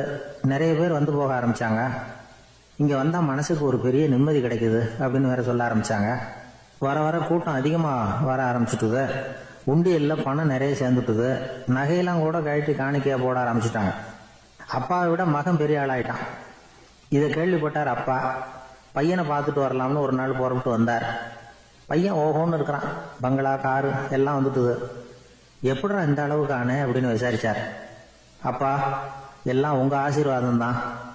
நீங்கள் கொடுத்த மூலதனத்தை வச்சு தான் இவ்வளவும் சம்பாதிச்சேன் அப்படின்னு நான் பையன். அது எப்படிறான்னு விசாரிச்சார். அப்பா, நீங்கள் ஒரு கழுதை குட்டியும் கொஞ்சம் பணமும் என்கிட்ட கொடுத்து அனுப்பி வச்சிங்க. அதை எடுத்துக்கிட்டு வந்தேன். வர்ற வழியில் அந்த கழுதை செத்து போச்சு. உடனே யோசனை பண்ணேன். அந்த கழுதையை இந்த இடத்துல புதைச்சேன். கையில் இருந்த பணத்தை வச்சு மண்டபம் கட்டினேன். மகான் ஒருத்தர் சமாதி ஆயிருக்கார் அப்படின்னு வதந்தியை கிளப்பி விட்டேன். ஜனங்கள்லாம் ஏமாந்து போய் காசை கொண்டாந்து போட ஆரம்பிச்சிட்டாங்க. நான் பொழைச்சிக்கிட்டு இருக்கிறேன் அப்படின்னா. இப்போதான்டா நீ என் புள்ள அப்படின்னு சொல்லி சந்தோஷப்பட்டாரான் அந்த அப்பா. ஏன் அப்படி சொல்றீங்கன்னு கேட்டிருக்கான் பையன்.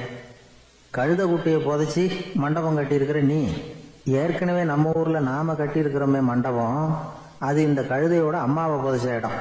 மகான் சமாதி ஆயிருக்காருன்னு நானும் சும்மா கப்ஸா தான் விட்டுக்கிட்டு இருக்கேன் அப்படின்னாரான் அப்பா. முட்டாள் ஜனங்களை நினைச்சு அந்த 2 பேரும் சத்தம் போட்டு சிரிச்சாங்களாம். மனுஷன் ஏமாத்துறது ரொம்ப சுலபம். என் கூட படிச்ச ஒருத்தன் திடீர்னு ஒரு நாள் எல்லாருக்கும் அருள் வாக்கு சொல்ல ஆரம்பிச்சுட்டான். அவன் ஒரு ஆபீஸ்லயும் வேலை பார்க்கறான். ஆபீஸ்ல உள்ளவங்கெல்லாம் அவங்ககிட்ட வந்து அருள் வாக்கு கேட்கறது வழக்கம். ஒரு நாள் நான் அவன் முன்னாடி போய் உட்காந்து பேசிக்கிட்டு இருந்தேன். அப்போ அதே ஆபீஸ்ல வேலை பார்க்குற ஒருத்தர் அவங்ககிட்ட வந்து, சுவாமி, என் மேஜையில் வச்சிருந்த பேனா திடீர்னு காணாமல் போட்டுது, அது திரும்ப கிடைக்குமா எனக்கு அப்படின்னு கேட்டார்.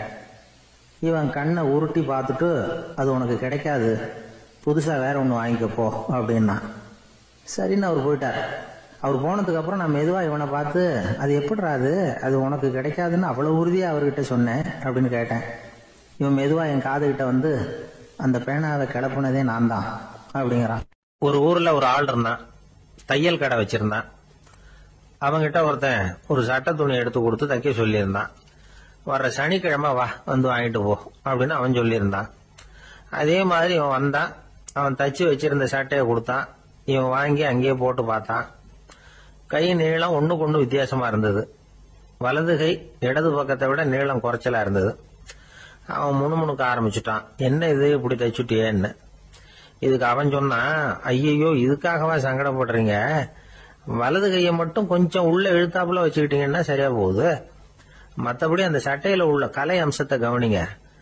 எவ்வளவு அற்புதமா தைச்சிருக்கேன் பாருங்க. ஒரு சின்ன குறைய வந்து இப்படி எல்லாம் பொருட்படுத்த வேண்டியதில்லை. நான் சொன்னது மாதிரி கையை கொஞ்சம் உள்ள இழுத்தது மாதிரி வச்சுக்கிட்டு நடந்து போங்க, ஜோரா இருக்கும் அப்படின்னா. அவனும் யோசிச்சு பார்த்தான். சரியான யோசனையா தான் தோணுச்சு. கொஞ்சம் முயற்சி பண்ணி வலது கையை கொஞ்சம் உள்ள இழுத்து சட்டை சரியா இருக்கிறது மாதிரி பண்ணிட்டான். இப்ப மறுபடியும் ஒரு பிரச்சனை. வலது கையை உள்ள இழுத்த மாதிரி அப்படியே வச்சுக்கிட்டதும் முதுகு பக்கம் கொஞ்சம் துணி தளர்த்தியா தொங்குறது மாதிரி தெரிஞ்சது. என்ன இது, முதுகு பக்கம் துணி குவிஞ்சுட்டுதே, தொங்குதே அப்படின்னா மறுபடியும், அடடா, இதுக்காகவா கவலைப்படுறீங்க?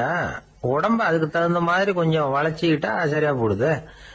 இதுக்காக அந்த அழகான தையலை பிரிச்சு அதுல உள்ள கலை அம்சத்தை கெடுக்கிறதுக்கு என் மனசு இடம் தரல. எவ்வளவுக்கு தளர்த்தியா இருக்கோ அவ்வளவுக்கு கொஞ்சம் உடம்ப வளைச்சி அப்படி குனிஞ்சது மாதிரி போங்க போதும் அப்படின்னா. அதுவும் நல்ல யோசனையா தான் பட்டுது இவனுக்கு. சரின்னு சொல்லிவிட்டு புறப்பட்டான். தெருவில் இறங்கினான். கையை கொஞ்சம் உள்ள இழுத்தான். உடம்ப கொஞ்சம் முன்னால வளைச்சான். சட்டைக்கு தகுந்த மாதிரி உடம்ப பண்ணிட்டான். மெதுவா நடந்து போறான். இப்போ எதிரில் இன்னொருத்தன் வரான். இவனை பாக்குறான். இவன் போட்டிருக்கிற சட்டைய பாக்குறான். ஆஹா அற்புதம்ங்கிறான். சும்மா சொல்லக்கூடாது, ரொம்ப நல்லா இருக்கு. நிச்சயமா இது இந்த ஊர் மேல தெருவில் இருக்கிற ஒருத்தன் இருக்கானே, அவன் தச்சதா தான் இருக்கணும் அப்படின்னா. இதை கேட்டதும் அவனுக்கு ஆச்சரியம். எப்படி அவ்வளவு கரெக்டா கண்டுபிடிச்சிங்க அப்படின்னு கேட்டிருக்கான். இதுக்கு அந்த வழிபோக்கன்னு சொன்னானா, அவன் ரொம்ப கெட்டிக்காரன். உங்களை மாதிரி உடம்பும் கையும் வளைஞ்சு போன ஒரு ஆசாமிக்கு அவனை தவிர வேற யாராலேயும் இவ்வளவு பொருத்தமான ஒரு சட்டையை தைக்க முடியாது அப்படின்னானா. பாருங்க, அவனுக்காக இவன் அனுசரிக்க போய் இவனோட நிலைமை எப்படி ஆயிடுது பாருங்க. இதே மாதிரிதான் சில சடங்குகளும் சம்பிரதாயங்களும் நம்மளை கோமாளி ஆக்கி விட்டுரும். எதுவா இருந்தாலும் அதுல அறிவுபூர்வமான அணுகுமுறை அவசியம். ஒரு நர்ஸ் அவசரமா ஓடி டாக்டர் கிட்ட சொல்லிச்சான், டாக்டர் ஒரு தப்பு நடந்து போச்சு. 10ஆம் நம்பர் பெட்ல இருக்கிற பேஷண்ட்டுக்கு காலில் ஆபரேஷன் பண்றதுக்கு பதிலாக கையில ஆபரேஷன் பண்ணி விட்டீங்க. கை ஆபரேஷன் பண்ணிக்க வேண்டிய ஆள் 7ஆம் நம்பர் பெட்ல இருக்கார் அப்படின்னு தான். அதுக்கு ஒரு பதட்டப்படாம சொன்னாராம், பரவாயில்ல இவரை தூக்கி 7ஆம் நம்பர் பெட்ல போட்டுரு அப்படின்னு. ஒருத்தர் ஓடி வந்தார். இன்னொருத்தரை பார்த்து, சார் உங்க சைக்கிளை ஒரு நாள் இரவல் கொடுங்களேன், பக்கத்து ஊருக்கு போயிட்டு வர வேண்டியிருக்கு அப்படின்னார். இவர் சைக்கிளை கொடுத்து பத்திரமா கொண்டுட்டு போங்கன்னார். சார் இதை பத்திரமா கொண்டு போறேன், கவலையே வேணாம், ஏன்னா இது உங்களோட சைக்கிள் அப்படின்னு நான் நினைக்கல, என்னோட சைக்கிளா நினைக்கிறேன் அப்படின்னார். அதுக்கப்புறம் தான் இவருக்கு உண்மையாவே பயம் வந்துட்டுது. ஏன்னா அவர் சொன்னது மாதிரி அதை தன்னோட சைக்கிளாவே நினைச்சு தள்ளிட்டு போட்டா என்ன பண்றது. எது எதை நம்முடையதா நினைக்கணுங்கிறதுக்கு ஒரு வரையறை இருக்கு. சில பேர் ஆபீஸையே வீடா நினைச்சு விடுறது உண்டு. அப்படிப்பட்டவங்க கூட வீட்டை ஆபீஸா நினைக்கிறது இல்லை. ஏன்னா வீட்டில் இவர் ஆபீசரா நடந்துக்க முடியறதில்லை. இதெல்லாம் ஒரு பக்கம் இருக்கட்டும், இப்போ விஷயத்துக்கு வருவோம். பொறியியல் மேதை டாக்டர் விஸ்வேஸ்வரய்யா இருந்தார் இல்லையா, பாரத ரத்னா விருதெல்லாம் கொடுத்தாங்களே. ஆபீஸ் வேலை வேற, சொந்த வேலை வேற அப்படிங்கிறதுக்கு ஒரு உதாரணமா இருந்தவர் அவர். மைசூர் மகாராஜா கிட்ட திவானா இருந்தார். அவர் ஒரு நாள் அரசாங்க வேலை காரணமா வெளியூர் போயிருந்தார். ஹாசன்கிற ஊருக்கு பக்கத்துல ஒரு பயண மாளிகை, அங்க தங்கிவிட்டார். ராத்திரி அங்க தங்கி இருந்துட்டு விடிஞ்சதும் ஊருக்கு திரும்புறதாக திட்டம். ராத்திரி தூங்கறதுக்கு ரொம்ப நேரம் ஆயிட்டுது. ரொம்ப நேரம் வரைக்கும் அரசாங்க சம்பந்தப்பட்ட வேலைகளையே பார்த்துக்கிட்டு இருக்கிறார். அரசாங்க ஃபைல்கள் நிறைய இருந்தது. அதையெல்லாம் ஒவ்வொன்றா எடுத்தார், படிச்சு பார்த்தார், பரிசீலனை பண்ணார். அதில் எழுத வேண்டியதை எழுதினார், கையெழுத்து போட்டார். ஒரு வழியாக அந்த வேலையெல்லாம் முடிஞ்சுது. அதுக்கப்புறம் என்ன பண்ணார்னா, தன்னுடைய சூட்கேஸை திறந்தார். அதிலிருந்து 2 மெழுகுவத்தியை எடுத்து கொளுத்தி வச்சார். அந்த பயண மாளிகையில அது வரைக்கும் எரிஞ்சுக்கிட்டு இருந்த மின்சார விளக்குகளை அணைச்சுட்டார். அதுக்கு பிறகு அந்த மெழுகுவத்தி வெளிச்சத்துல சில புத்தகங்களை தொடர்ந்து படிக்க ஆரம்பிச்சிட்டார். அந்த பயண மாளிகையில பணியாளராக இருந்தவர் இதை பார்த்துட்டு ஓடி வந்தார். மறுபடியும் மின் விளக்கு போடுறதுக்காக போனார். விஸ்வேஸ்வரய்யா அதை பார்த்துட்டு போட வேணாம்ட்டாராம். இது வரைக்கும் நான் அரசாங்க அலுவல்களை கவனிச்சுக்கிட்டு இருந்தேன், அதனால மின் விளக்குகள் அப்ப எரிஞ்சதுல தப்பு இல்லை. இப்ப நான் புத்தகம் படிச்சுக்கிட்டு இருக்கேன், இது என்னுடைய சொந்த வேலை. இங்க இருக்கிற மின் விளக்கு அதுக்காக ஏன் எரியணும் அப்படின்னு கேட்டாராம்.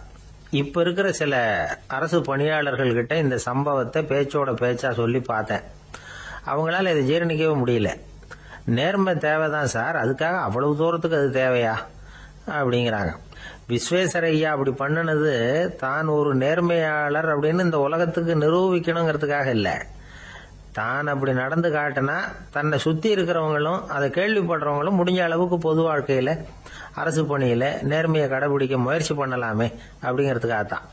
இப்பவும் சில பேர் இருக்கிறாங்க, இவங்க ஆபீஸ் வேற வீடு வேறன்னு நினைக்கிறது இல்லை, அவ்வளவு உரிமை. ஒருத்தர் அப்படிதான், அவருக்கு அவசரமா 5000 ரூபாய் தேவைப்பட்டது. ஆபீஸ் பணத்தை எடுத்துக்கிட்டார். அந்த நேரம் பார்த்து ஆடிட் வந்துட்டுது. ஆப்பிட்டுக்கிட்டார். விசாரணை நடக்குது. அவர் சொல்றார், சார் நான் நேரம் காலம் பார்க்காம ஆபீஸ்ல வேலை செய்வேன், ஏன்னா அதை என்னோட ஆபீஸா நினைக்கிறேன். அவசரத்துக்கு அந்த பணத்தை எடுத்தேன், மறுபடியும் வச்சுடலாம்னு தான் இருந்தேன், அதுக்குள்ள இப்படி ஆயிட்டுது. நீங்க என்ன நினைச்சாலும் சரி, நான் ஆபீஸ் வேற வீடு வேற அப்படின்னு நினைக்கிறது இல்லை, அது என்னோட சுபாவம் அப்படின்னார். விசாரணை பண்ணவர் தீர்ப்பு வழங்கினார். உங்க சுபாவத்துக்கு மதிப்பு கொடுத்து நானும் தீர்ப்பு வழங்குறேன். நீங்க கொஞ்ச நாள் ஜெயிலில் இருந்துட்டு வாங்க, அது உங்களுக்கு கஷ்டமா இருக்காதுன்னு நினைக்கிறேன். ஏன்னா அங்க போனாலும் நீங்க உங்க சுபாவப்படி வீடு வேற ஜெயில் வேறன்னு நினைக்க மாட்டீங்க அப்படின்னா. சில பேரை இப்படி சொல்றது உண்டு. அடுத்தவங்களை அனுசரித்து நடந்துக்க தெரியல, அவன் என்ன சார் மனுஷன் அப்படிம்பாங்க. சக மனிதர்களோட எப்படி பழகிறது அப்படின்னு தெரியாததுனாலேயே பல பேர் இன்னைக்கு சங்கடப்பட்டுக்கிட்டு இருக்கிறாங்க. வசதி வாய்ப்பெல்லாம் சரியா இருக்கும், ஆனால் வாழ்க்கை சரியா இருக்காது. இன்னொருத்தர்கிட்ட எப்படி பேசுறது பழகிறதுங்கிறது தெரியாததுனால தான் இந்த அவஸ்தை. சரி, இந்த அவஸ்தை இல்லாமல் வாழறது எப்படி? இதுக்கு அனுபவசாலிகள் சில வழிமுறைகளை சொல்றாங்க. அதெல்லாம் என்னென்னங்கிறத இப்போ தெரிஞ்சுக்குவோம். முதல்ல நம்ம நாக்கு நம்ம கண்ட்ரோலில் இருக்கணும். வார்த்தைகளை கொட்டிவிட்டு அதுக்கப்புறம் அள்ள முடியாமல் கடந்து கஷ்டப்படக்கூடாது. எப்படி பேசுகிறோங்கிறதும் முக்கியம், பேசுகிறப்ப எப்படி முகத்தை வச்சிருக்கிறோங்கிறதும் முக்கியம். அன்பாக பேசினாலும் நல்லா இருக்கும். அப்படி பேசுகிறப்ப ஆதரவாக அவர் தோள் மேலே ஒரு கையை போட்டுக்கிட்டு பேசினா இன்னமும் நல்லா இருக்கும். ரெண்டாவது விஷயம், இன்னொருத்தர்கிட்ட பேசுகிறப்ப வாக்குறுதிகளை அள்ளி வீசக்கூடாது. கொடுக்குற வாக்குறுதி குறைச்சலாக இருக்கணும். அப்படி கொடுத்த வாக்குறுதியை கண்டிப்பாக நிறைவேற்றணும். நாம் ஒருத்தரை பாராட்டுறோம் அல்லது அவரை பற்றி அபிப்பிராயம் சொல்கிறோம்னா அது ஆக்கப்பூர்வமாக இருக்கணும். நம்ம பாராட்டு அல்லது விமர்சனம் அடுத்தவருடைய முன்னேற்றத்துக்கு உதவுறது மாதிரி இருக்கணும். நாம் சொல்கிறத கேட்டுட்டு அவன் தலையில் கையை வச்சுட்டு உட்காந்துடக்கூடாது. எப்பவும் உற்சாகமாக இருக்கணும், முகம் மலர்ச்சியாக இருக்கணும். மனுஷன் இருந்தால் வருத்தம், கவலை, ஏமாற்றம் எல்லாம் இருக்க தான் செய்யும். அதெல்லாம் மனசில் இருக்கட்டும். அந்த வருத்தமும் கவலையும் ஏமாற்றமும் சேர்ந்துக்கிட்டு நம்ம முகத்தில் இருக்கிற மலர்ச்சியை மூடி மறைக்கிறதுக்கு நாம் இடம் கொடுத்துடக்கூடாது. எந்த விஷயத்தை பற்றி யாருக்கிட்ட பேசினாலும் வெளிப்படையாக பேசணும், திறந்த மனசோட பேசணும். மூடி மறைச்சி முன்னு மூழ்கிக்கிட்டு இருக்கக்கூடாது. இன்னொருத்தர்கிட்ட பேசுகிறப்போ விவாதம் பண்ணுங்க, அது தப்பு இல்லை. ஆனால் வாதாடிக்கிட்டு இருக்கக்கூடாது. அதாவது என்ன சொல்கிறாங்கன்னா, டிஸ்கஸ் பண்ணலாம், ஆர்கியூ பண்ணக்கூடாதான். நம்மக்கிட்ட இருக்கிற நல்ல குணங்களை நாம் எடுத்து சொல்லிகிட்டு இருக்கக்கூடாது. அந்த நல்ல குணங்களே நம்மளை பற்றி எடுத்து சொல்லணும், அது மாதிரி நடந்துக்கணும். அதே மாதிரி அடுத்தவங்க கிட்ட உள்ள கெட்ட குணங்களை பற்றி அவசியம் இல்லாமல் நாம் பேச வேண்டியதில்லை. உங்களை பற்றி யாராவது தப்பாக பேசுகிறாங்களா, அப்படி அவங்க பேசுகிறதுல உண்மை இல்லையா அப்படின்னா அதை நீங்கள் பொருட்படுத்த வேண்டியதில்லை, விட்டுடலாம். அது தானாக போயிடும். ஒரு 4-5 பேரோட பேசிக்கிட்டு இருந்தீங்கன்னா எல்லாருக்கும் முக்கியத்துவம் கொடுங்க, யாரையும் அலட்சியப்படுத்தாதீங்க. தமாஷா பேசலாம், ஆனால் அவங்க தமாஷ் அடுத்தவங்களை கேலி பண்ணுறதா இருக்கக்கூடாது. நமக்கு கிடைக்க வேண்டியது கிடைக்கலையே அப்படிங்கிற தவிப்பு நம்மகிட்ட இருக்கக்கூடாது, அது தேவையில்லை. உங்கள் செயல்பாடுகள் தெளிவாக இருக்கட்டும், பாராட்டு தானாக அவங்கள தேடிட்டு வரும். இன்னொரு மனுஷனுடைய மனசில் கௌரவமான ஒரு இடத்த பிடிக்கணும்னா நாம் இந்த குணத்தையெல்லாம் நம்மகிட்ட வளர்த்துக்கணும். இதெல்லாம் அனுபவசாலிகள் சொல்லியிருக்கிற குறிப்புகள். இந்த குறிப்புகளை சரியாக புரிஞ்சுக்கணும், அது முக்கியம். தப்பாக புரிஞ்சுக்கிட்டா என்ன ஆகும் தெரியுமா? இதை கேளுங்க. ஒருத்தர் வந்தார், சார் அடுத்தவங்க தோள் மேலே கையை போட்டுக்கிட்டு அன்பாக பேசணும்னு சொன்னீங்க, அப்படி தான் பேசினேன். அவர் முதுகை கூட தட்டி கொடுத்தேன், என் வேலை போயிட்டுது சார், வீட்டுக்கு அனுப்பிச்சிட்டாங்க அப்படின்னார். யாருக்கிட்ட அப்படி பேசுனீங்கன்னு கேட்டோம். என் முதலாளிகிட்ட சார் அப்படிங்கிறார் ரொம்ப சோகமா. ஒரு சிகை அலங்கார கூடம், ரொம்ப சுறுசுறுப்பாக எல்லாரும் வேலை செஞ்சுக்கிட்டு இருக்கிறாங்க. முடிவெட்டிக்க வந்திருக்கிறவங்க நிறைய பேர், எல்லாரும் வரிசையாக உட்காந்துருக்கிறாங்க.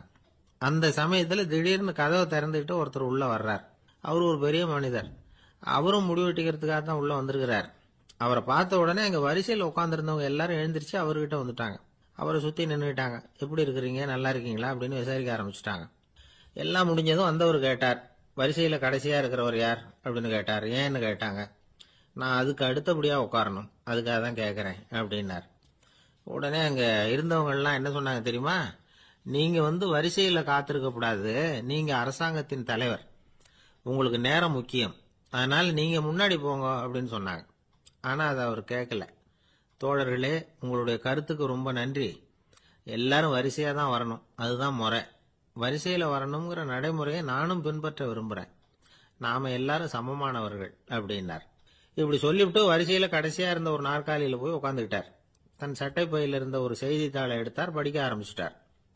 ஆனால் அங்கே இருந்தவங்களால இதை பார்த்துக்கிட்டு சும்மா இருக்க முடியல. ஒருத்தர் எழுந்திரிச்சு வந்தார். ஐயா, இப்போ என்னுடைய முறை வந்திருக்குது, நான் தான் போக வேண்டிய முறை. உங்களை இங்கே காத்திருக்க வைக்கிறத விட ஒரு 5 ஆண்டுகளுக்கு கூட நான் முடிவெட்டிக்காமே இருந்துட முடியும் அப்படின்னார்.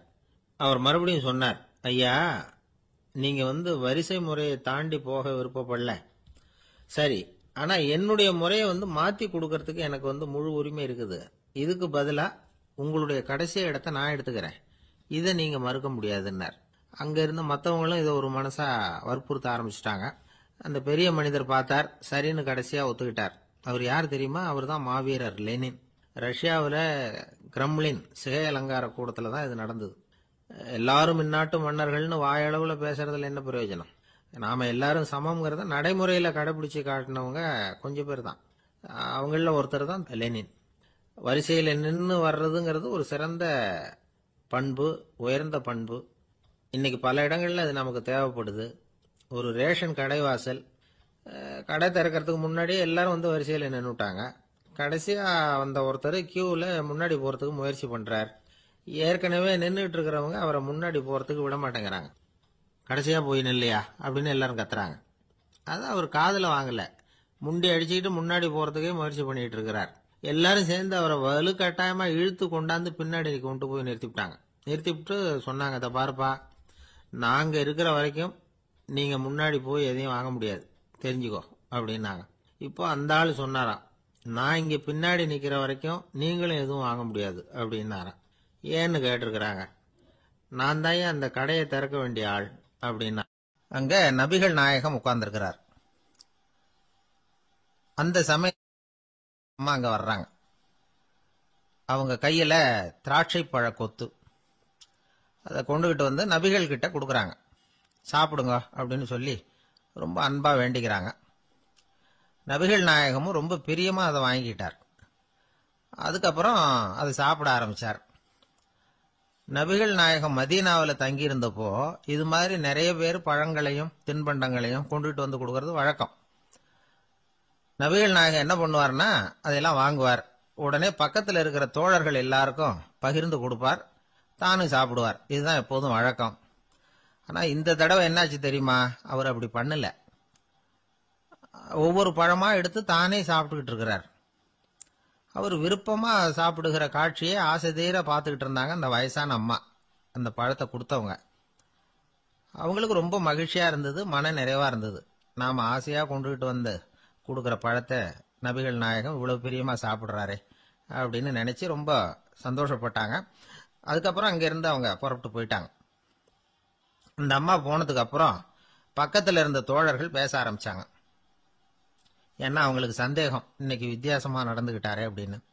அண்ணலே, எது உங்களுக்கு வந்தாலும் எங்க எல்லாருக்கும் கொடுத்துட்டு தான் நீங்க சாப்பிடுவீங்க. இன்னைக்கு மட்டும் நீங்க அப்படி செய்யலையே, எல்லா பழத்தையும் நீங்களே சாப்பிட்டீங்களே, அதுக்கு என்ன காரணம் அப்படின்னு கேட்டாங்க. இப்படி கேட்கறதுனால நாயகம் அதை தப்பா புரிஞ்சுக்க மாட்டார் அப்படிங்கறது அவங்களுக்கு தெரியும். யாரும் எதையும் அவர்கிட்ட கேட்கலாம், அப்படி கேட்கறதுக்கு உரிமை உண்டு. இந்த ஜனநாயக முறைகளுக்கு அவர்கள் கொடுத்த மரியாதை இது. தோழர்களின் கேள்விக்கு நபிகள் பதில் சொல்ல ஆரம்பிச்சார். நண்பர்களே, அந்த அம்மா ரொம்ப பிரியமா அந்த பழங்களை என்கிட்ட கொண்டுகிட்டு வந்து கொடுத்தாங்க. முதல்ல ஒரு பழத்தை எடுத்து வாயில போட்டு பார்த்தேன். அது ரொம்ப புளிப்பா இருந்தது, சாப்பிடுறது ரொம்ப கஷ்டம். உங்ககிட்ட யாருக்காவது அதை கொடுத்திருந்தா அதுல வாயில போட்டதும் புளிப்பு தாங்காம முகம் சுழிச்சிருப்பீங்க. அதை அந்த அம்மா பார்த்துட்டாங்கன்னா வருத்தப்பட்டிருப்பாங்க. ஆசையா கொண்டுகிட்டு வந்து நமக்கு கொடுத்துருக்குறாங்க. அவங்க அன்பான மனசை நோகடிக்கிறதுக்கு நான் விருப்பப்படலை. அதனால முகம் சுளிக்காம சாப்பிடணுமேங்கிறதுக்காகத்தான் அந்த பழங்கள் பூராவே நானே சாப்பிட்டுட்டேன் அப்படின்னு புன்முறுவலோட பதில் சொன்னாராம் நபிகள் நாயகம். இன்னொருத்தர் மனசு புண்படக்கூடாதுங்கிறதுக்காக புளிப்பையும் இனிப்பா ஏற்றுக்கொள்ளுகிற பண்பாடு இருக்கு பாருங்க, அது ஒரு பெரிய நாகரிகம். அது எல்லாருக்கும் சுலபமா வந்துடாது. நல்லா இருக்கிற பழத்தையே என்ன இவ்வளவு மோசமா இருக்கேன்னு சொல்லுகிறவர்கள் தான் நம்ம கிட்ட அதிகம். இந்த காலத்துல இல்வாழ்க்கையில இந்த நாகரிகத்தை சில பேர் கடைபிடிக்கிறது உண்டு. நல்லா இருக்க இல்லையோ முகம் சுளிக்காம சாப்பிட்டுருவாங்க. ஏன்னு கேட்டா, எதுக்காக சார் வீண் வம்பு, ஏதோ நமக்குன்னு கொடுத்து வச்சது அவ்வளவுதான் அப்படின்னு நினைச்சுக்கிட்டு போக வேண்டியது தானே அப்படிம்பாங்க. இவங்கெல்லாம் கூட ஒரு விதத்துல பண்பாடு தெரிஞ்சவர்கள் தான். இப்போ ஒரு ஆளு ஊரெல்லாம் சுத்தி விட்டு கடைசியில அழுத்து போய் ஒரு ஹோட்டலுக்குள்ள நுழைஞ்சானான். ரொம்ப களைப்பா இருந்தது அவனுக்கு. அதனால ரொம்ப களைப்படைஞ்சு போய் ஒரு நாற்காலியில போய் உட்காந்துருக்கிறான். இவனை பார்த்ததும் சர்வர் ஓடி வந்தார். சார் உங்களுக்கு என்ன வேணும்னு கேட்டார். எனக்கு தேவை 2 தோசையும் கொஞ்சம் அன்பான வார்த்தைகளும் அப்படின்னா. சர்வர் உள்ள போனார், 2 தோசையை கொண்டாந்து வச்சார். அன்பான வார்த்தை கேட்டனே அப்படின்னா இவன். சர்வர் ரொம்ப பணிவா குனிஞ்சு இவன் காதோரமா சொன்னார், ஐயா, இந்த தோசையை சாப்பிட்றாதீங்க, புளிச்சு போன பழைய மாவு அப்படின்னார். இது பாருங்க, அன்பான வார்த்தையும் 2 தோசையும் கேட்டார், கொண்டாந்து கொடுத்துட்டார். இப்படி இருக்கிறவர்களும் இன்றைய மனிதர்கள்ல அதிகம். அதனால மனிதர்கள் ஒவ்வொருத்தரும் ஒவ்வொரு விதம். நம்ம கிட்ட பிரியமா நடந்துகிறவர்கள் மனம் கோணும்படி நாம் நடந்து கொள்ளக்கூடாது அப்படிங்கிறது தான் நபிகள் நாயகம் அவருடைய செயல் மூலமா நமக்கு உணர்த்தி இருக்கிற வாழ்வியல் உண்மை. ஒரு நண்பர் அவசரமா என்கிட்ட ஓடி வந்தார். அப்புறம் சொன்னார், என்னால நம்பவே முடியல சார், என் பையனா இப்படி அப்படின்னு சொல்லி ஆச்சரியப்பட்டார். உங்க பையன் அப்படி என்னதான் செஞ்சுட்டான்னு கேட்டேன். என்னால முடியாத ஒரு காரியத்தை அவன் சுலபமா செஞ்சுட்டான் சார் அப்படின்னார். அது என்ன, உங்களால முடியாத காரியத்தை அவன் செஞ்சுட்டாங்கிறீங்க, அது என்ன காரியம்னு தான் சொல்லுங்களேன். என்ன, 5ஆம் வகுப்புல அவன் ஒரே தடவையில் பாஸ் ஆயிட்டான் சார், அதாவது ஒரே அட்டம்ப்ட்ல பாஸ் ஆயிருக்கிறான் அப்படின்னார். மூச்சு வாங்க. கஷ்டப்பட்டு பரீட்சை எழுதினவன் அவன், இவருக்கு மூச்சு வாங்குது. நம்மால செய்ய முடியாத ஒரு காரியத்தை இன்னொருத்தர் செய்யும் போது அது நமக்கு ஆச்சரியமா தெரியுது. இப்ப சர்க்கஸ் பாக்குறோம், அங்க ஒருத்தர் அந்தரத்துல தொங்குறார். அதை பாக்குறப்போ அது நமக்கு ஆச்சரியமா தெரியுது. ஏன்னா அது மாதிரி அந்தரத்துல தொங்குறதுங்கிறது நம்மால முடியாத காரியம். நம்மால முடியாத ஒன்ன அடுத்த ஒருத்தர் ரொம்ப சுலபமா செய்யறப்போ நாம மருள்வது இயற்கை. இதைத்தான் தொல்காப்பியம் மருட்கை அப்படின்னு சொல்லுது. இந்த வியப்பு இருக்குதே, இது 4 வகையில ஏற்படுதான். அதையும் தொல்காப்பியம் தான் சொல்லுது. அது என்ன 4 வகை அப்படின்னா, முதல் வகை எப்படின்னா புதுமையான அரிய செயல்களை செய்வது. 2வது வகை என்னன்னா பெரிய செயல்களை செய்யறது. 3வது வகை எப்படின்னா மிக நுட்பமான செயல்களை செய்யறது. 4வது வகை ஆக்கம் தரும் செயல்களை செய்யறது. புதுமை, பெருமை, சிறுமை, ஆக்கமோடு மதினம் சாலா மருட்கை 4 அப்படிங்கிறது தொல்காப்பியம். இன்னைக்கு விஞ்ஞானம் புதுசா எதையோ கண்டுபிடிச்சுக்கிட்டு இருக்குது. அந்த கண்டுபிடிப்புகளை எல்லாம் பாக்குறப்போ ஆரம்பத்துல ஆச்சரியமா இருக்கு, அதுக்கப்புறம் நமக்கு பழகி போடுது. இப்போ வானொலி பெட்டி புதுசா வந்தப்போ அதை சுற்றி எவ்வளவு கும்பல், ஒரு பெட்டி பேசுது அப்படிங்கிறது எவ்வளவு வியப்புக்குரிய விஷயம். இப்ப யாரும் வானொலி பெட்டியை ரொம்ப ஆச்சரியத்தோட பாக்குறது இல்ல. வச்சிருந்தாதான் ஆச்சரியமா பார்ப்பாங்க சில பேர், இந்த காலத்துல எப்படி வச்சிருக்கிறாரேன்னு சொல்லி. மாறா அதை அலட்சியமாவும் பார்க்க ஆரம்பிச்சுட்டாங்க.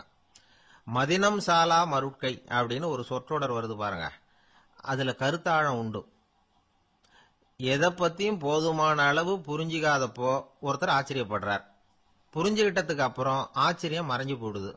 மிக நுட்பமான செயல்களும் நம்மளை ஆச்சரியப்பட வைக்குது. ஒரு அரிசியில ஒரு திருக்குறள் எழுதி காட்டுறாங்க, ஒரு முட்டை ஓட்டுக்குள்ள ஓவியம் தீட்டி காட்டுறாங்க. கருங்கல் சிற்பங்கள்ல எவ்வளவு நுட்பமான வேலைப்பாடுகள், அதையெல்லாம் பார்த்து ஆச்சரியப்படுறோம். இது மாதிரியே ஆக்கப்பூர்வமான செயல்களும் நம்மளை வியப்பில் ஆழ்த்தும். குப்பை கூலங்களை கூட வாழ்க்கைக்கு பயன்படுகிற பொருளா மாற்றுகிறவர்கள் இருக்கிறாங்க. அவங்களுடைய செயல் நமக்கு ஆச்சரியத்தை தருது. இடைக்காட்டு சித்தர்னு ஒருத்தர் இருந்தார். அவர் பாடிய 30 நூல்ல ஒரு பாட்டு வருது. ஆற்றல் பிறர் அறிதலின் ஆகம் கிளர்வு உறுதலின் கற்று அறிபாணர் கெழுமிய கோடலின் தோற்றம் உருகவே போற்றல் சால் வியப்பே. ஒருத்தருடைய ஆற்றல் தெரியாமல் இருந்தது, அவருடைய அரிய செயல்களை பார்க்கும் பொழுது வியப்பா இருந்தது, மனசுக்குள்ள கிளர்ச்சி. பாவலர்கள் இவர்கள் புகழப்பாடி மற்றவர்களும் தெரிந்து கொள்ளுமாறு செய்கிறார்கள். ஆக எல்லா வகையிலுமே மக்கள் தங்களுடைய வாழ்க்கையில முன்னேறுவதற்கு வழிகாட்டுகிற ஒரு மெய்ப்பாடு தான் வியப்புங்கிறது. இன்னைக்கு இளைஞர்கள் இதை நல்லா புரிஞ்சுக்கணும். ஆச்சரியப்படுங்கள், ஆச்சரியப்பட வைப்பீர்கள். இந்த காலத்துல நம்ம எப்படி எல்லாமோ ஆச்சரியப்பட வைக்கிற அதிசய மனிதர்கள் இருக்கிறாங்க. ஒரு ஆளை பிடிச்சி ஜெயிலுக்கு கொண்டுட்டு வந்தாங்க. சிறை அதிகாரி அவனை ரொம்பவும் ஆச்சரியமா பார்த்தார். இவன் கேட்டான், ஏன் சார் அப்படி பாக்குறீங்க, நான் இப்ப இங்க வந்தது உங்களுக்கு ஆச்சரியமா இருக்கா அப்படின்னு கேட்டான். இதுக்கு சிறை அதிகாரி சொன்னார், நீ இப்போ இங்க வந்ததுல எனக்கு ஒன்னும் ஆச்சரியம் இல்லப்பா, ஏற்கனவே நீ இங்க இருந்து விடுதலை ஆகி போய் 6 மாசம் ஆச்சு, இவ்வளவு லேட்டா திரும்பி வர்றியா, அதுதான் எனக்கு ஆச்சரியம் அப்படின்னாராம். இது ஒரு வகையான ஆச்சரியம். ஆனா வாழ்க்கையில வியப்புங்கிறது ஒரு தேவைப்படுகிற மெய்ப்பாடு. ஆச்சரியப்படுவோம், ஆச்சரியப்பட வைப்போம். அப்படி இந்த உண்மையை புரிந்து கொண்டோம்னா நம்ம வாழ்க்கையில வெற்றி நிச்சயம். பிரிட்டிஷ் ஆட்சி நடந்துகிட்டு இருந்த காலம் 1920களின் கடைசி. அப்போ நடந்த ஒரு உண்மை நிகழ்ச்சி இது. ஒரு கல்யாண மாப்பிள்ளை ரயில்ல இறங்க போறார். அவரை வரவேற்க ஒரு ராஜ குடும்பமே காத்துக்கிட்டு இருக்குது. மங்களூர்ல இருந்து வந்து இறங்குற அந்த மாப்பிள்ளை யார் தெரியுமா? ஒரு நாய். உண்மைதான், அந்த நாய்க்கு தான் கல்யாணம். சுதேசி சமஸ்தானத்து மன்னர்கள்ல ஒருத்தர் ஜூனாகட் மகாராஜா. அவரோட வளர்ப்பு நாய் ரோஷனாரா. அதுக்கு கல்யாணம் பண்ணி வைக்கணும்னு ஆசைப்பட்டார். மாப்பிள்ளை தேடினார். மங்களூர் மகாராஜாவோட வளர்ப்பு நாய் ஒன்னு இருந்தது, பேரு பாபி. இது ரெண்டுக்கும் கல்யாணம் நடத்த முடிவு பண்ணார். திருமணத்துக்கு வேண்டிய எல்லா ஏற்பாடுகளையும் பண்ணுங்க அப்படின்னு உத்தரவு போட்டார். ஆயிரக்கணக்கான அழைப்புதழ்கள், பல சமஸ்தான மன்னர்கள், ஜமீன்தார்கள், பிரிட்டிஷ் அதிகாரிகள், பெரிய பணக்காரங்க, இப்படி நிறைய பேருக்கு அழைப்புதழ்கள் அனுப்பி வச்சாங்க. பத்திரிகையை பார்த்தவங்க எல்லாம் திகைச்சு போயிட்டாங்களாம். இருந்தாலும் என்ன பண்றது, ராஜாவே அழைக்கிறார், போகாம இருக்க முடியுமா?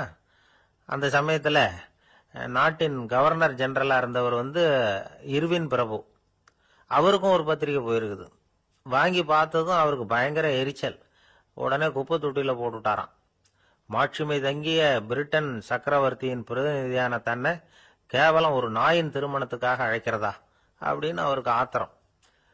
இருந்தாலும் கல்யாணம் பிரமாதமா நடந்துதான். கல்யாணத்தன்னைக்கு பொண்ணுக்கு ஸ்பெஷல் குளியல், தண்ணீருக்கு பதிலாக வாசனை திரவியங்கள், பன்னீர், குளிச்சதுக்கு அப்புறம் அலங்காரம், வைர மாலை, முத்து மாலை, ஏகப்பட்ட அலங்காரம். மாப்பிள்ளையை அழைக்கிறதுக்கு ரயில்வே ஸ்டேஷன்ல ராஜ குடும்பமே காத்துக்கிட்டு இருக்குது. அவங்களோட வளர்ப்பு நாய்கள் 250. அத்தனை நாய்களுக்கும் பட்டு துணி போத்தி இருக்குது. முத்து வடங்கள் அணிவிச்சிருக்கிறாங்க. எல்லாம் ராஜ நாய்கள். அதுகளையும் வீதியில நடக்க விடலையாம். அதுகளை சுமந்துகிட்டு போக அலங்கரிக்கப்பட்ட யானைகள் காத்துக்கிட்டு இருக்குதான். மாப்பிள்ளைக்கு வரவேற்பு எப்படி தெரியுமா? அது நடந்து வர்ற பாதை பூரா ரத்தன கம்பளம் விரிச்சிருக்குது. 2 பக்கமும் ராஜாங்க அதிகாரிகள் கைகட்டி நிக்கிறாங்க. அரசு படை வீரர்கள் அணிவகுப்பு மரியாதை செலுத்துறாங்க. அந்த நாய் ராஜ மரியாதையோட நடந்து வருது. நகையெல்லாம் போட்டுக்கிட்டு வருது. திருமண மண்டபத்துக்கு சேருது. அங்க கல்யாணம் அமோகமா நடக்குது. இந்த திருமணத்தை முன்னிட்டு அந்த ஜூனாகட் சமஸ்தானத்துக்கு 3 நாள் விடுமுறை வேற. கல்யாணத்துக்கு வந்திருந்தவங்களுக்கெல்லாம் ஏக தடபுடலா விருந்து, நாட்டியம் எல்லாம் பிரமாதமா நடந்துதான். இந்த கல்யாணத்துல கலந்துக்க வந்திருந்த மற்ற சமஸ்தானத்து மன்னர்கள், திவான்கள், அரச குடும்பத்தினர், இப்படி அவங்க 700 பேராம். அவங்க வந்து போறதுக்காக விசேஷ ரயில்கள்லாம் வேற விட்டுருக்காங்க. கல்யாணம் முடிஞ்சதும் அந்த நாய் தம்பதிகளோட பெரிய பெரிய மன்னர்கள்லாம் ஒன்னா உட்காந்து சாப்பிட்டாங்களாம். ஏர் கண்டிஷன் அறையில அந்த தம்பதிகள் கொஞ்ச காலம் வாழ்ந்திருக்கிறாங்க.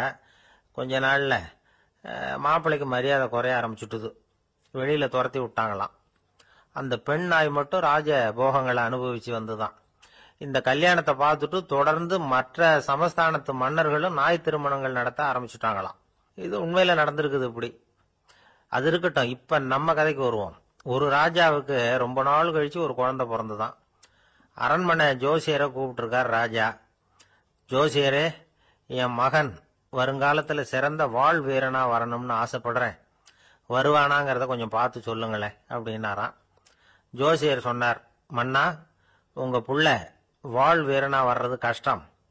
ஆனா அவரும் உங்களை மாதிரியே நாய்க்குட்டிகள் பேர்ல பிரியமா இருப்பார். அதுகளுக்கு கல்யாணமும் பண்ணி வைப்பார் அப்படின்னாராம். அது எப்படி கண்டுபிடிச்சிங்க அப்படின்னு கேட்டிருக்கார் ராஜா. அரசே, உங்க பிள்ளைக்கு வாழ் மேல உள்ள பிரியத்தை காட்டிலும் நாய் மேல உள்ள பிரியம் அதிகம்ங்கிறதுக்கான அறிகுறி இப்பவே தெரியுது. நல்லா கவனிச்சு பாருங்க. அவரு வாழ்னு கத்துறாரு அப்படின்னாரு. கவனிச்சு பார்த்துட்டு அப்படி எனக்கு காதுல விழலையே அப்படின்னாராம் மன்னர். அதனாலதான் சொன்னேன், அவர் கத்துறது வாழ்னு கத்தல, வள்ளுன்னு கத்திக்கிட்டு இருக்கார். அதனாலதான் அப்படி சொன்னேன் அப்படின்னாராம் அரண்மனை ஜோசியர். இருட்ட கண்டா பயம் உண்டாவதே, அது ஏன்? இப்படி ஒரு கேள்வியை ஒரு பெரியவர்கிட்ட கேட்டாங்க. அதுக்கு அவர் பதில் சொல்றார், மனிதனுடைய ஆதிகால வாழ்க்கையில தொற்றி கொண்ட பயம் இது வேரூன்றி இருக்குது, இன்னமும் போகல. 50,000 வருஷங்களுக்கு முன்னாடி மனுஷன் குகைகள்ல வாழ்ந்தான். பகல்ல பயம் இருக்காது. ராத்திரியில மிருகங்கள் தாக்கும், கொல்லும், நிம்மதியா தூங்க கூட முடியாது. அதனால இந்த மனுஷனுக்கு இரவுன்னா மரணம், பயம் அப்படின்னு பழகி போச்சு. மனிதர்களுடைய எல்லா மனசையும் சேர்த்து மொத்தமா ஒரு மனசு உண்டு. மனிதர்களுடைய நினைவு இந்த மொத்த மனசுல பதிஞ்சிருக்கு, பரவுது. இந்த மொத்த மனசுல இருட்டு பற்றிய பயம் பதிந்து நீடிக்குது அப்படிங்கிறார் அவர். இந்த காலத்துல இரவை பகலாக்கிறதுக்கு எவ்வளவு விளக்குகள்லாம் வந்தாச்சு. ராத்திரியிலேயும் மிருகங்கள் தாக்குங்கிற நிலைமை இல்ல. பாதுகாப்பான வீடுகள், விலங்குகளும் விலகி போயிட்டு அதாவது விலங்குகள்லாம் விலகி போயிட்டு வீடுகளும் பாதுகாப்பா இருக்குது. சரி, இருந்தாலும் அந்த பழங்கால பயம் இருட்டு பயம் இன்னமும் மனுஷனை விட்டு போகல. இன்னொரு விஷயம் என்னன்னா, இருட்டில இருந்து வெளிச்சத்துக்கு வராத மனிதர்கள் இன்னைக்கு அதிகம். ஒரு ஆளு ஆத்துக்கு மீன் பிடிக்கிறதுக்காக போனான், இன்னும் விடியல, அதுக்குள்ள வலையை எடுத்துட்டு கிளம்பி போயிட்டான். வெளிச்சம் வர்றதுக்கு முன்னாடியே போய் சேர்ந்துட்டான். விடியற வரைக்கும் என்ன பண்றது, சும்மா கரையிலேயே உட்காந்து காலாட்டிட்டு இருக்கிறான். காலில் ஏதோ ஒரு சின்ன மூட்டை தட்டுப்பட்டது. இருட்டுல அது என்னன்னு சரியா தெரியல. மூட்டைக்குள்ள சின்ன சின்ன கல்லா நிறைஞ்சி இருக்குது. சும்மா பொழுது போகணுமேங்கிறதுக்காக இவன் அந்த மூட்டைக்குள்ள இருந்து ஒவ்வொரு கல்லா எடுத்து ஆத்துல வீசிக்கிட்டு இருக்கிறான். விடியற வரைக்கும் வேற வேலை இல்லைங்கிறதுனால எப்படி செஞ்சுக்கிட்டே உட்காந்துருக்கிறான். கிழக்க மெதுவா வெளிச்சம் தெரிய ஆரம்பிச்சது. பொழுது விடியறதுக்கான அறிகுறி. இதுக்குள்ள அந்த மூட்டையில இருந்த எல்லா கல்லையும் எடுத்து வீசி எறிஞ்சுட்டான். கடைசியா ஒரே ஒரு கல்லு மட்டும்தான் கையில பாக்கி இருந்தது. வெளிச்சம் வந்ததும் அந்த கல்லை பார்த்தான், அப்படியே திகைச்சு போயிட்டான். அடடா, இது வரைக்கும் தெரியாம தப்பு பண்ணிட்டோமே அப்படின்னு நினைச்சான். ஏன் தெரியுமா, அவன் கையில இருந்தது வெறும் கல்லு இல்ல, விலை வசந்த ரத்தன கல். அது இருட்டுல என்னன்னு புரியாததுனால மூட்டையில இருந்த எல்லா ரத்தன கல்லையும் ஆத்துல வீசி எறிஞ்சிருக்கிறான்.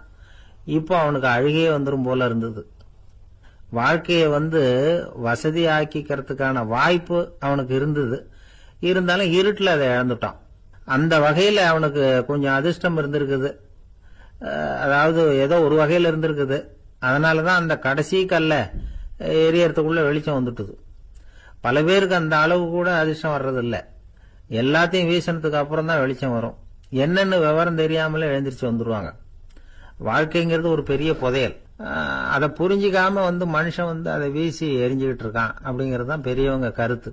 சில பேருக்கு புரிஞ்சுக்கிற நேரம் வரும், அதுக்குள்ள வாழ்நாள்லாம் ஓடி போயிருக்கும். அதுக்கப்புறம் என்ன பண்றது? நம்மால் ஒருத்தன் கையில ஒரு சின்ன பையோட வந்துகிட்டு இருந்தான். பை உள்ள ஏகப்பட்ட நகைகள், ரத்தன கல் எல்லாம் இருக்கு. வந்துகிட்டு இருந்தவன் திடீர்னு அந்த பைய அப்படியே ஒரு குளத்துல வீசி எறிஞ்சுட்டான். மகான்கள் தான் இப்படி பற்று இல்லாம இருப்பாங்க. என்னங்க இது, விலை மதிப்புள்ள அந்த பைய இப்படி குளத்துல வீசி எறிஞ்சுட்டீங்களே, இதுக்கு என்ன அர்த்தம் அப்படின்னு கேட்டார் அவன் கூட வந்தவர். அவன் மெதுவா இவர் காதோட காதா சொல்றான், ஒரு போலீஸ்காரர் பின்னாடி வந்துகிட்டு இருக்கிறார், அவர் போனதுக்கு அப்புறம் இதை எடுத்துக்குவேன் அப்படிங்கிறான். அமெரிக்க ஜனாதிபதி ஆப்ரஹாம் லிங்கன் ஒரு நாள் தன்னோட கோச்சு வண்டியில தலைநகரான வாஷிங்டனுக்கு போயிட்டு இருக்கிறார். கோச்சு வண்டி ஒரு சாலையில போயிட்டு இருக்கு. அந்த சாலைக்கு ஒரு பக்கத்துல பயங்கரமான சதுப்பு நிலம். சதுப்பு நிலம்னா அது புதைகுழி, புதை மணல்ங்கிறோம்ல, அது மாதிரி. அந்த சதுப்பு நிலத்துல யாராவது மாட்டிக்கிட்டா அவ்வளவுதான், ஆளை கொஞ்சம் கொஞ்சமா உள்ள அமுக்கிவிடும். தப்பிச்சு கரையேறது கஷ்டம். அப்படிப்பட்ட நிலம் அது. ஆப்ரஹாம் லிங்கன் ஏதோ ஒரு முக்கியமான அரசாங்க வேலையா போயிட்டு திரும்பி வந்துகிட்டு இருக்கிறார். அதனால அந்த சமயத்துல அவர் விலை வசந்த ஆடைகளை அணிஞ்சிருக்கிறார். அப்படி அவர் அந்த கோச்சு வண்டியில வந்துகிட்டு இருக்கிறாரு. அந்த சமயத்துல ஒரு காட்சி அவர் கண்ணுல பட்டுட்டுது. என்ன தெரியுமா, ரோட்டுக்கு பக்கத்துல இருந்த சதுப்பு நிலத்துல ஒரு இளம் பன்றிக்குட்டி சிக்கிக்கிட்டு தவிச்சுக்கிட்டு இருக்குது. பரிதாபமா கத்திக்கிட்டு இருக்குது. அதை பார்த்தார் லிங்கன். அவருக்கு என்ன மாதிரி ஆயிட்டுது. உடனே வண்டியை நிறுத்த சொன்னார். கீழே இறங்கினார். தன்னோட விலை வசந்த ஆடைகளை பத்தி லட்சியம் பண்ணவே இல்லை. தனக்கே ஆபத்து வரலாம்ங்கிறத பத்தியும் கவலைப்படல. தான் ஒரு குடியரசுத் தலைவருங்கிறத பத்தியும் அவர் நினைச்சு பார்க்கல. நேரம் அந்த சதுப்பு நிலம் பக்கமா போனாரு. அந்த சேத்துல இறங்கி பன்றிக்குட்டியை காப்பாத்தி கரைக்கு கொண்டுட்டு வந்து சேர்த்துட்டார். அதுக்கப்புறம் நிம்மதியா கோச்சு வண்டியில ஏறி வெள்ள மாளிகைக்கு வந்து சேர்ந்தார். ட்ரெஸ், உடம்பு பூரா சேரு சகதி. பார்க்குறவங்களுக்கெல்லாம் ஆச்சரியமா போச்சு. அவங்களுக்கு ஒன்றும் புரியல. இவர் நேரா ட்ரெஸ்ஸு மாற்றிக்கிறதுக்காக போனார். கோச்சு வண்டி ஓட்டிகிட்டு வந்தவன் கிட்ட போய் எல்லாரும் கேட்டாங்க என்ன ஆச்சு அப்படின்னு. அவர் வர்ற வழியில் நடந்த விவரத்தை சொன்னார். ஆப்ரஹாம் லிங்கனுடைய இந்த இறக்க குணத்தை எல்லாரும் பாராட்டினாங்களாம், புகழ்ந்தாங்களாம். ஆனால் இதுக்கு லிங்கன் என்ன பதில் சொன்னார் தெரியுமா? தயவு பண்ணி இந்த புகழ்ச்சியான பேச்சையெல்லாம் ஒதுக்குங்க, அதெல்லாம் வேணாம். அந்த சின்ன பிராணி சகதியில் மாட்டிக்கிட்டு துடிச்சிக்கிட்டு இருந்தது, அதை பார்த்தேன். உடனே என்னுடைய இதயத்தில் ஒரு முள்ளு தைச்சது மாதிரி ஒரு உணர்வு. அந்த முள்ளை பிடுங்கி எறிஞ்சேன், அவ்வளவுதான். உண்மையில் அந்த பிராணிக்கு நான் உதவினேங்கிறத விட எனக்கு ஏற்பட்ட இன்னலை போக்கிட்டேன் அப்படிங்கிறது தான் உண்மை. அதுதான் பொருத்தம். அப்படி இருக்கிறப்போ இதில் புகழறதுக்கு என்ன இருக்குது அப்படின்னாராம் ஆப்ரஹாம் லிங்கன். எவ்வளவு யதார்த்தமான வார்த்தைகள் பாருங்க. இந்த காலத்தில் நம்மளையும் பல பேர் அப்படி உண்டு. நீச்சல் தெரியாத ஒரு ஆள் தண்ணியில் இறங்கிட்டான். தண்ணி ஆழம்ங்கிறது அப்புறமா தான் தெரிஞ்சுது. தத்தளிக்க ஆரம்பிச்சுட்டான். வாழ் வாழ்னு கத்துறான். கரையில் நின்றுட்டு இருந்த ஒருத்தர் இதை பார்த்தார். உடனே அவருக்கு இதயத்தில் முள்ளு தைச்சது மாதிரி ஒரு உணர்வு. உடனே குபீர்னு தண்ணியில் பாய்ஞ்சார். அவரை காப்பாற்றி கரைக்கு கொண்டுட்டு வந்து சேர்த்தார்.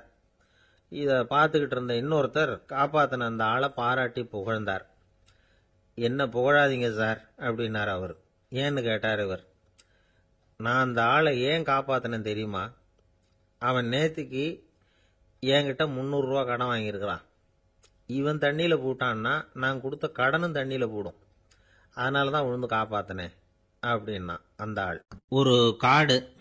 அங்கே புத்தர் அவர் பாட்டுக்கு நடந்து போய்கிட்டே இருக்கிறார். அவருக்கு பின்னாடி ஒரு குரங்கு, அதுவும் தொடர்ந்து வந்துக்கிட்டே இருக்குது.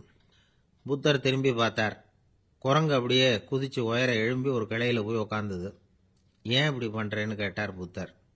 என்னை சாதாரணமாக நினைக்க வேணாம், நான் மகாமந்தி, என்னால் எல்லாம் முடியும், முடியாதுங்கிற வார்த்தையே என்னுடைய அகராதியில் கிடையாது, என்ன வேணும்னாலும் செய்வேன் அப்படின்னுது. அப்படின்னா ஒரு பந்தயம் வச்சுக்கலாமான்னாரு இவர். ஓ வச்சுக்கலாமேன்னுது. வேற ஒன்றும் இல்லை, இப்போ நீ மேலே எழும்பி அந்த கிளையில் உட்காந்தது மாதிரி அங்கேருந்து தாவி என் உள்ளங்கையில் உட்காரணும், அவ்வளவுதான் அப்படின்னார். அப்படி உட்காந்துட்டா என்ன பரிசு அப்படின்னு கேட்டது அது. சொர்க்கத்தில் இருக்கிற மாமன்னன் மரகத சக்கரவர்த்தியை என்னோட இருக்கும்படியா கூப்பிட்டுக்கிறேன். அந்த சமயத்தில் அவருடைய அரியணை அங்கே காலியாயிடும், நீ அதில் போய் உட்காந்துக்கலாம். பந்தயத்தில் தோத்துட்டா ஒரு கல்ப காலம் இந்த பூமியில் வாழ வேண்டியிருக்கும். அதுக்கு பிறகுதான் என்கிட்ட வர முடியும். என்ன சொல்ற அப்படின்னார். குரங்குக்கு தாவறது ஒரு பெரிய காரியமா? இது எனக்கு ரொம்ப சாதாரண விஷயம், என்ன இப்பவே தாவட்டுமா அப்படின்னுது. சரின்னு சொல்லி உள்ளங்கையை நீட்டினார். அவருடைய கை தாமரை இலை அளவுக்கு அப்படியே விரிஞ்சுது. குரங்கு சௌரியமா உட்கார்றதுக்காக. குரங்கு தாவறதுக்கு தயாராச்சு. அதுக்கு முன்னாடி ஒரு சின்ன யோசனை அதுக்கு. இந்த கிளையிலிருந்து அந்த கைக்கு தாவறது எனக்கு ரொம்ப அற்பமான ஒரு வேலை, இது ரொம்ப சாதாரணம், என்னுடைய கௌரவத்துக்கு இது சரியா இருக்காது. அதனால நான் என்ன பண்ண போறேன்னா, இங்கிருந்து கிளையிலிருந்து அப்படியே உயர எழும்ப போறேன். எழும்பி மேல் உலகம் போய் அங்க ஒரு சுத்தி விட்டு அதுக்கப்புறம் அங்கேருந்து நேரா இந்த கையில உட்கார போறேன் அப்படின்னு நினைச்சது. என்ன யோசிக்கிற அப்படின்னார் புத்தர். ஒண்ணும் இல்லை, இந்த பாயிரம் பார் அப்படின்னு சொல்லி தாவி உயர போயிட்டுது. கொஞ்ச நேரத்தில் வான உலகத்துக்கே போய் சேர்ந்துட்டுது. அங்க போய் பார்த்தா அங்க ஒரு 5 பளிங்கு தூண்கள் இளம் சிவப்பு நிறத்துல நின்றுட்டு இருக்குது.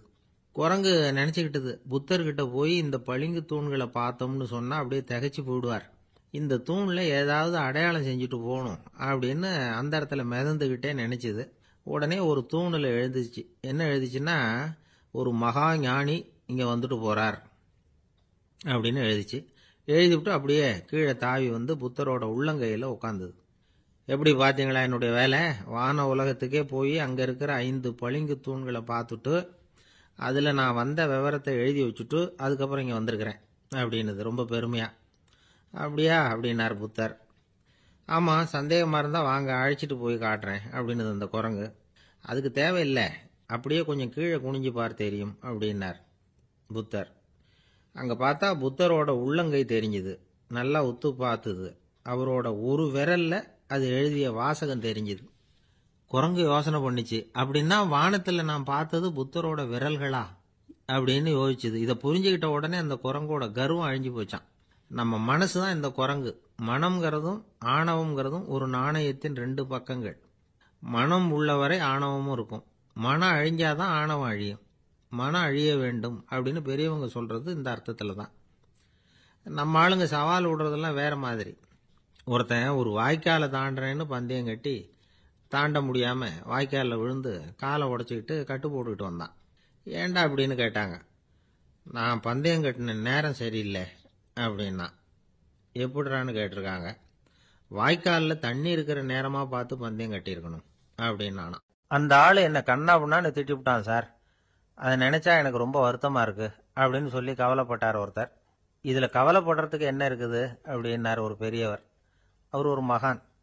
என்ன சார் இப்படி சொல்றீங்க, ஒருத்தர் நம்ம பார்த்து திட்டுனா வருத்தமா இருக்காதா அப்படின்னார். அது எப்படி வருத்தமா இருக்கும், திட்டுறதுங்கிறது என்ன, அது வெறும் சத்தம் தானே அப்படின்னார் அந்த பெரியவர். நம்ம ஆளுக்கு தலையை பிச்சுக்கலாம் போல இருந்தது. இருக்காதா பின்ன, நமக்கு அப்படி தானே தோணுது. அந்த பெரியவர் சொல்றது ரொம்ப பெரிய விஷயம். அதை நாம புரிஞ்சிக்க முயற்சி பண்ணலாம்னா நடைமுறை வாழ்க்கைக்கே அது ஒத்து வர்றது மாதிரி தெரிய மாட்டேங்குது. இருந்தாலும் அந்த பெரியவர் அதுக்கு என்னதான் விளக்கம் கொடுக்குறாருன்னு பார்ப்போமே. ஒரு ரயில் போயிட்டு இருக்கு. அதில் ஒரு சாது போயிட்டு இருக்கார். அந்த ரயில் அவர் ஹரித்வாரம் போயிட்டு இருக்கார். அவர் ரயிலில் ஏகப்பட்ட கூட்டம். நம்ம ஊர் ரயில் கேட்கவா வேணும்? டிக்கெட் வாங்கிட்டு கொஞ்சம் பேர், வாங்காத கொஞ்சம் பேர். அது என்னத்துக்கு அனாவசியமாக டிக்கெட் அப்படிங்கிற நினப்பில் பாதி பேர். இந்த கூட்டத்துக்கு மத்தியில் அந்த சாதுவும் போயிட்டு இருக்கிறார். உட்கார்றதுக்காக இருந்த இடத்துல ஒரு ஆள் படுத்திருக்கிறான். கொஞ்சம் முரட்டு ஆசாமி. அவன் காலு பக்கத்தில் கொஞ்சோண்டு இடம் பாக்கி இருந்தது. அந்த இடத்துல இந்த சாது உட்காந்துருந்தார். மெதுவாக உட்காந்துக்கிட்டார் போய். ஆனால் அந்த ஆள் ராத்திரி பூரா இவரை காலால் உதச்சிக்கிட்டே இருக்கிறான். அது இவருக்கு ரொம்ப அவமானமாக பட்டுது. அதனால் துக்கம் ஏற்பட்டது. இருந்தாலும் அதை ஒரு மாதிரியாக சகிச்சுக்கிட்டே இவர் வந்து சேர்ந்தார். பொழுது விடிஞ்சது. அந்த சாது ஹரித்வார் வந்து சேர்ந்தார். அங்கே ஒரு பெரிய ஞானியை சந்திச்சார். ராத்திரி ரயிலில் அந்த ஆள் உதைச்சதையும் அதனால் தனக்கு ஏற்பட்ட துக்கத்தையும் இந்த சாது அந்த ஞானிகிட்ட சொன்னார். சொல்லிவிட்டு, ஏன் சுவாமி, எனக்கு துக்கம் ஏற்பட்டதே, அது தப்பா அப்படின்னு கேட்டார். தவறுதான் அந்த ஞானி. உனக்கு இன்னமும் தேக அபிமானம் போகலைங்கிறது தான் அது காட்டுது. அஷ்டாவக்கிரர் என்ன சொல்றார் தெரியுமா? உண்மையான ஞானி யாராவது தன்னை வந்தனை செய்தால் அதற்காக சந்தோஷப்பட மாட்டார், யாராவது நிந்தனை செய்தால் அதற்காக வருத்தப்பட மாட்டார் அப்படின்னு சொல்றார். நிந்தனைங்கிறது ஒரு ஒலி தான். தேகாபிமானம் இருக்கிற வரைக்கும் இந்த ஒலி நம்மளை வேதனைப்படுத்தும். நான் தேகம் இல்லை, ஆத்மா அப்படிங்கிற நினைவு இருந்தா இந்த ஒலி நம்மளை பாதிக்காது. மனு என்ன சொல்றார் தெரியுமா? ஒரு சாதகன் பாராட்டுதலை விஷம்னு நினைச்சு பயப்படணும், அவமானத்தை அமிர்தம்னு நினைச்சு சந்தோஷப்படணுங்கிறார். அவமானப்பட்டா கவலைப்படாமல் எப்படி இருக்க முடியும் அப்படின்னு தான் நமக்கு தோணும். அதனால தான் நம்மள யாரும் இதுக்கு உதாரணமாக யாரையும் காட்ட முடியல. புத்தரையும் கபீரையும் உதாரணமாக காட்டுறாங்க. அவங்களுக்கெல்லாம் அவமானம் ஏற்பட்டப்போ கவலையே படலையாம். புத்தரை அவமானப்படுத்தணுங்கிறதுக்காக கௌசாம்பி ராணி ஒரு இளம் பெண்ணை கொலை பண்ணி சடலத்தை புத்தர் குடிசைக்கு முன்னாடி போட சொன்னார். போட்டாங்க. புத்தர் தான் அந்த பொண்ணை கெடுத்து கொலை பண்ணிவிட்டாருன்னு எல்லாரும் நினைச்சாங்க. ஆனால் புத்தர் இதை பற்றி கவலையே படலை. அப்புறமா உண்மை தெரிஞ்சதும் புத்தர் புகழ் இன்னும் அதிகமாயிட்டது. ஒரு பெரிய சபையில் ஒரு மோசமான பொண்ணு நுழைஞ்சி தனக்கும் கபீருக்கும் சம்பந்தம் உண்டுன்னு சொன்னா. கபீர் கவலைப்படலை. அவங்க மாதிரியெல்லாம் நாமளும் இருக்க கற்றுக்கணும். நிந்தனை, அபகீர்த்தி, அவமானம் எல்லாம் ஆண்டவன் கொடுக்கிற பிரசாதம்னு நினைக்கணும் அப்படின்னு சொல்றார் அந்த ஞானி. இதை கேட்ட இந்த காலத்து ஆசாமி ஒருத்தர், நான் கூட அப்படிதான் சார், யாராவது அவமானப்படுத்தினா கவலைப்பட மாட்டேன். நேற்று கூட ஒருத்தர் என்ன பலார்னு அரைஞ்சுட்டார், நான் கொஞ்சம் கூட கவலைப்படலை, பேசாமல் வந்துட்டேன்னார். ஏன் அப்படி வந்துட்டீங்க அப்படின்னு. அவர் அரைஞ்சதுலேயும் ஒரு அர்த்தம் இருந்தது, அதனால தான் அப்படி வந்துட்டேன்னார். ஏன் அரைஞ்சாருன்னு கேட்டேன். 10 வருஷத்துக்கு முன்னாடி 15 ரூபா அவர்கிட்ட கடன் வாங்கினேன், அதை கேட்டு கேட்டு பார்த்துட்டு கடைசியாக தான் அரைஞ்சார் அப்படின்னார். ஆண்டவனுடைய பிரசாதம் இவருக்கு அடிக்கடி கிடைக்கும் போல இருக்கு. ஆசைப்படுறதுல தப்பு இல்லை, ஆனால் அந்த ஆசை தேவைக்கு தகுந்த மாதிரி இருக்கணும். தேவைக்கு மீறிய ஆசைகள் இருக்கு பாருங்க, அது தேவையில்லை. இந்த கருத்தை வலியுறுத்தது மாதிரி ஒரு கதை உண்டு. தேவேந்திரனுக்கு திடீர்னு வீடு கட்டணும்னு ஒரு ஆசை வந்துதான். வீடுன்னா நாம கட்டுற மாதிரி இல்லை. தேவேந்திரன் வீடுன்னா சும்மாவா? ஒரு பிரம்மாண்டமான அரண்மனை கட்டணும். அது மாதிரி இந்த 3 லோகத்திலையும் ஒரு அரண்மனை கிடையாது அப்படின்னு எல்லாரும் சொல்லணும். இது அவனோட ஆசை. உடனே தேவ தச்சரான விஸ்வகர்மாவை கூப்பிட்டான், உத்தரவு போட்டான். விஸ்வகர்மா தன்னுடைய உதவியாளர்களை எல்லாம் கூப்பிட்டு ஒன்னா சேர்த்துக்கிட்டார். படாத பாடுபட்டு ஒரு பெரிய அரண்மனையை கட்டி முடிச்சார். கட்டி முடிக்க 1000 வருஷம் ஆச்சு. தேவேந்திரன் பார்க்கறான். அவனுக்கு திருப்தி ஏற்படலை. என்னுடைய அந்தஸ்துக்கு இது ரொம்ப சாதாரணமான கட்டிடம், இதை விட இன்னும் பெருசா கட்டு அப்படின்னா. தேவ தச்சர் திணறி போயிட்டார். அவரால் அதுக்கு மேல எதுவும் செய்ய முடியல. என்ன பண்றதுன்னு யோசனை பண்ணார். நேரா நாரதர் காலில் போய் விழுந்தார். நீங்க தான் என்ன இந்த பிரச்சனையிலேருந்து காப்பாற்றணும்னார்.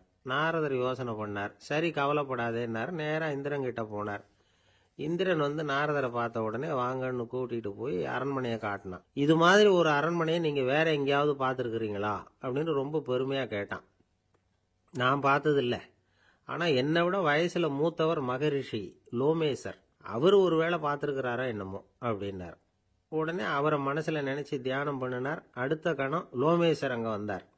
இடையில ஒரு சின்ன துண்டு, கையில ஒரு கமண்டலம், தலையில ஒரு பாய், அவ்வளவுதான் அவர்கிட்ட இருந்தது. எதுக்காக தலையில இந்த பாய் அப்படின்னு கேட்டான் இந்திரன். என்ன மாதிரி அற்ப ஆயுள் உள்ள ஒரு ஜீவன் தனியா வீடு கட்டிக்கிட்டு திண்டாடணுமா? இந்த பாய் தான் ஒரு வீடு மாதிரி எனக்கு நிழல் கொடுக்குது அப்படின்னார் அவர். என்னது, உங்களுக்கு அவ்வளவு கொஞ்சமான ஆயுளா அப்படின்னு ஆச்சரியத்தோட கேட்டான் இந்திரன். ஆமா, இதை பாரு, என்னுடைய மார்புல ஒரு பொற்காசு அளவுக்கு ரோமம் உதிர்ந்துட்டுது. எப்ப என் உடம்புல உள்ள எல்லா ரோமமும் உதிர்ந்துருமோ அப்ப என்னுடைய ஆயுள் முடியும் அப்படின்னார். எப்ப அந்த ரோமங்கள் பூரா உதிரும்னு கேட்டான் இவன். ஒரு பிரம்மா மறைஞ்சதும் ஒரு ரோமம் உதிரும். என் உடம்புல உள்ள ரோமங்களின் எண்ணிக்கை எவ்வளவோ அவ்வளவு பிரம்மாக்கள் தோன்றி அவங்க ஆயுள் முடியும் பொழுது என் உடம்புல உள்ள ரோமங்கள் பூரா உதிரும் அப்படின்னார். அப்படின்னா ஒரு பிரம்மாவோட ஆயுள் எவ்வளவு காலம்னு கேட்டான். ஒரு பிரம்மாவுக்கு 100 தேவ வருஷம். ஒவ்வொரு தேவ வருஷத்துக்கும் 365 தேவ நாள். ஒவ்வொரு தேவ நாள்லயும் ஒன்ன மாதிரி 14 இந்திரர்கள் தோன்றி மறைகிறாங்க அப்படின்னு மகரிஷி லோமேசர் சொல்றார். இதை கேட்டதும் இந்திரன் ஆடி போட்டான். அவ்வளவு ஆயுள் உள்ள இவரே அற்ப ஆயுள்னு சொல்றார். நான் என்னுடைய ஆயுளை பெருசா நினைச்சுக்கிட்டு பிரம்மாண்டமான அரண்மனை கட்டணும்னு ஆசைப்படுறேனே அப்படின்னு நினைச்சான். எனக்கு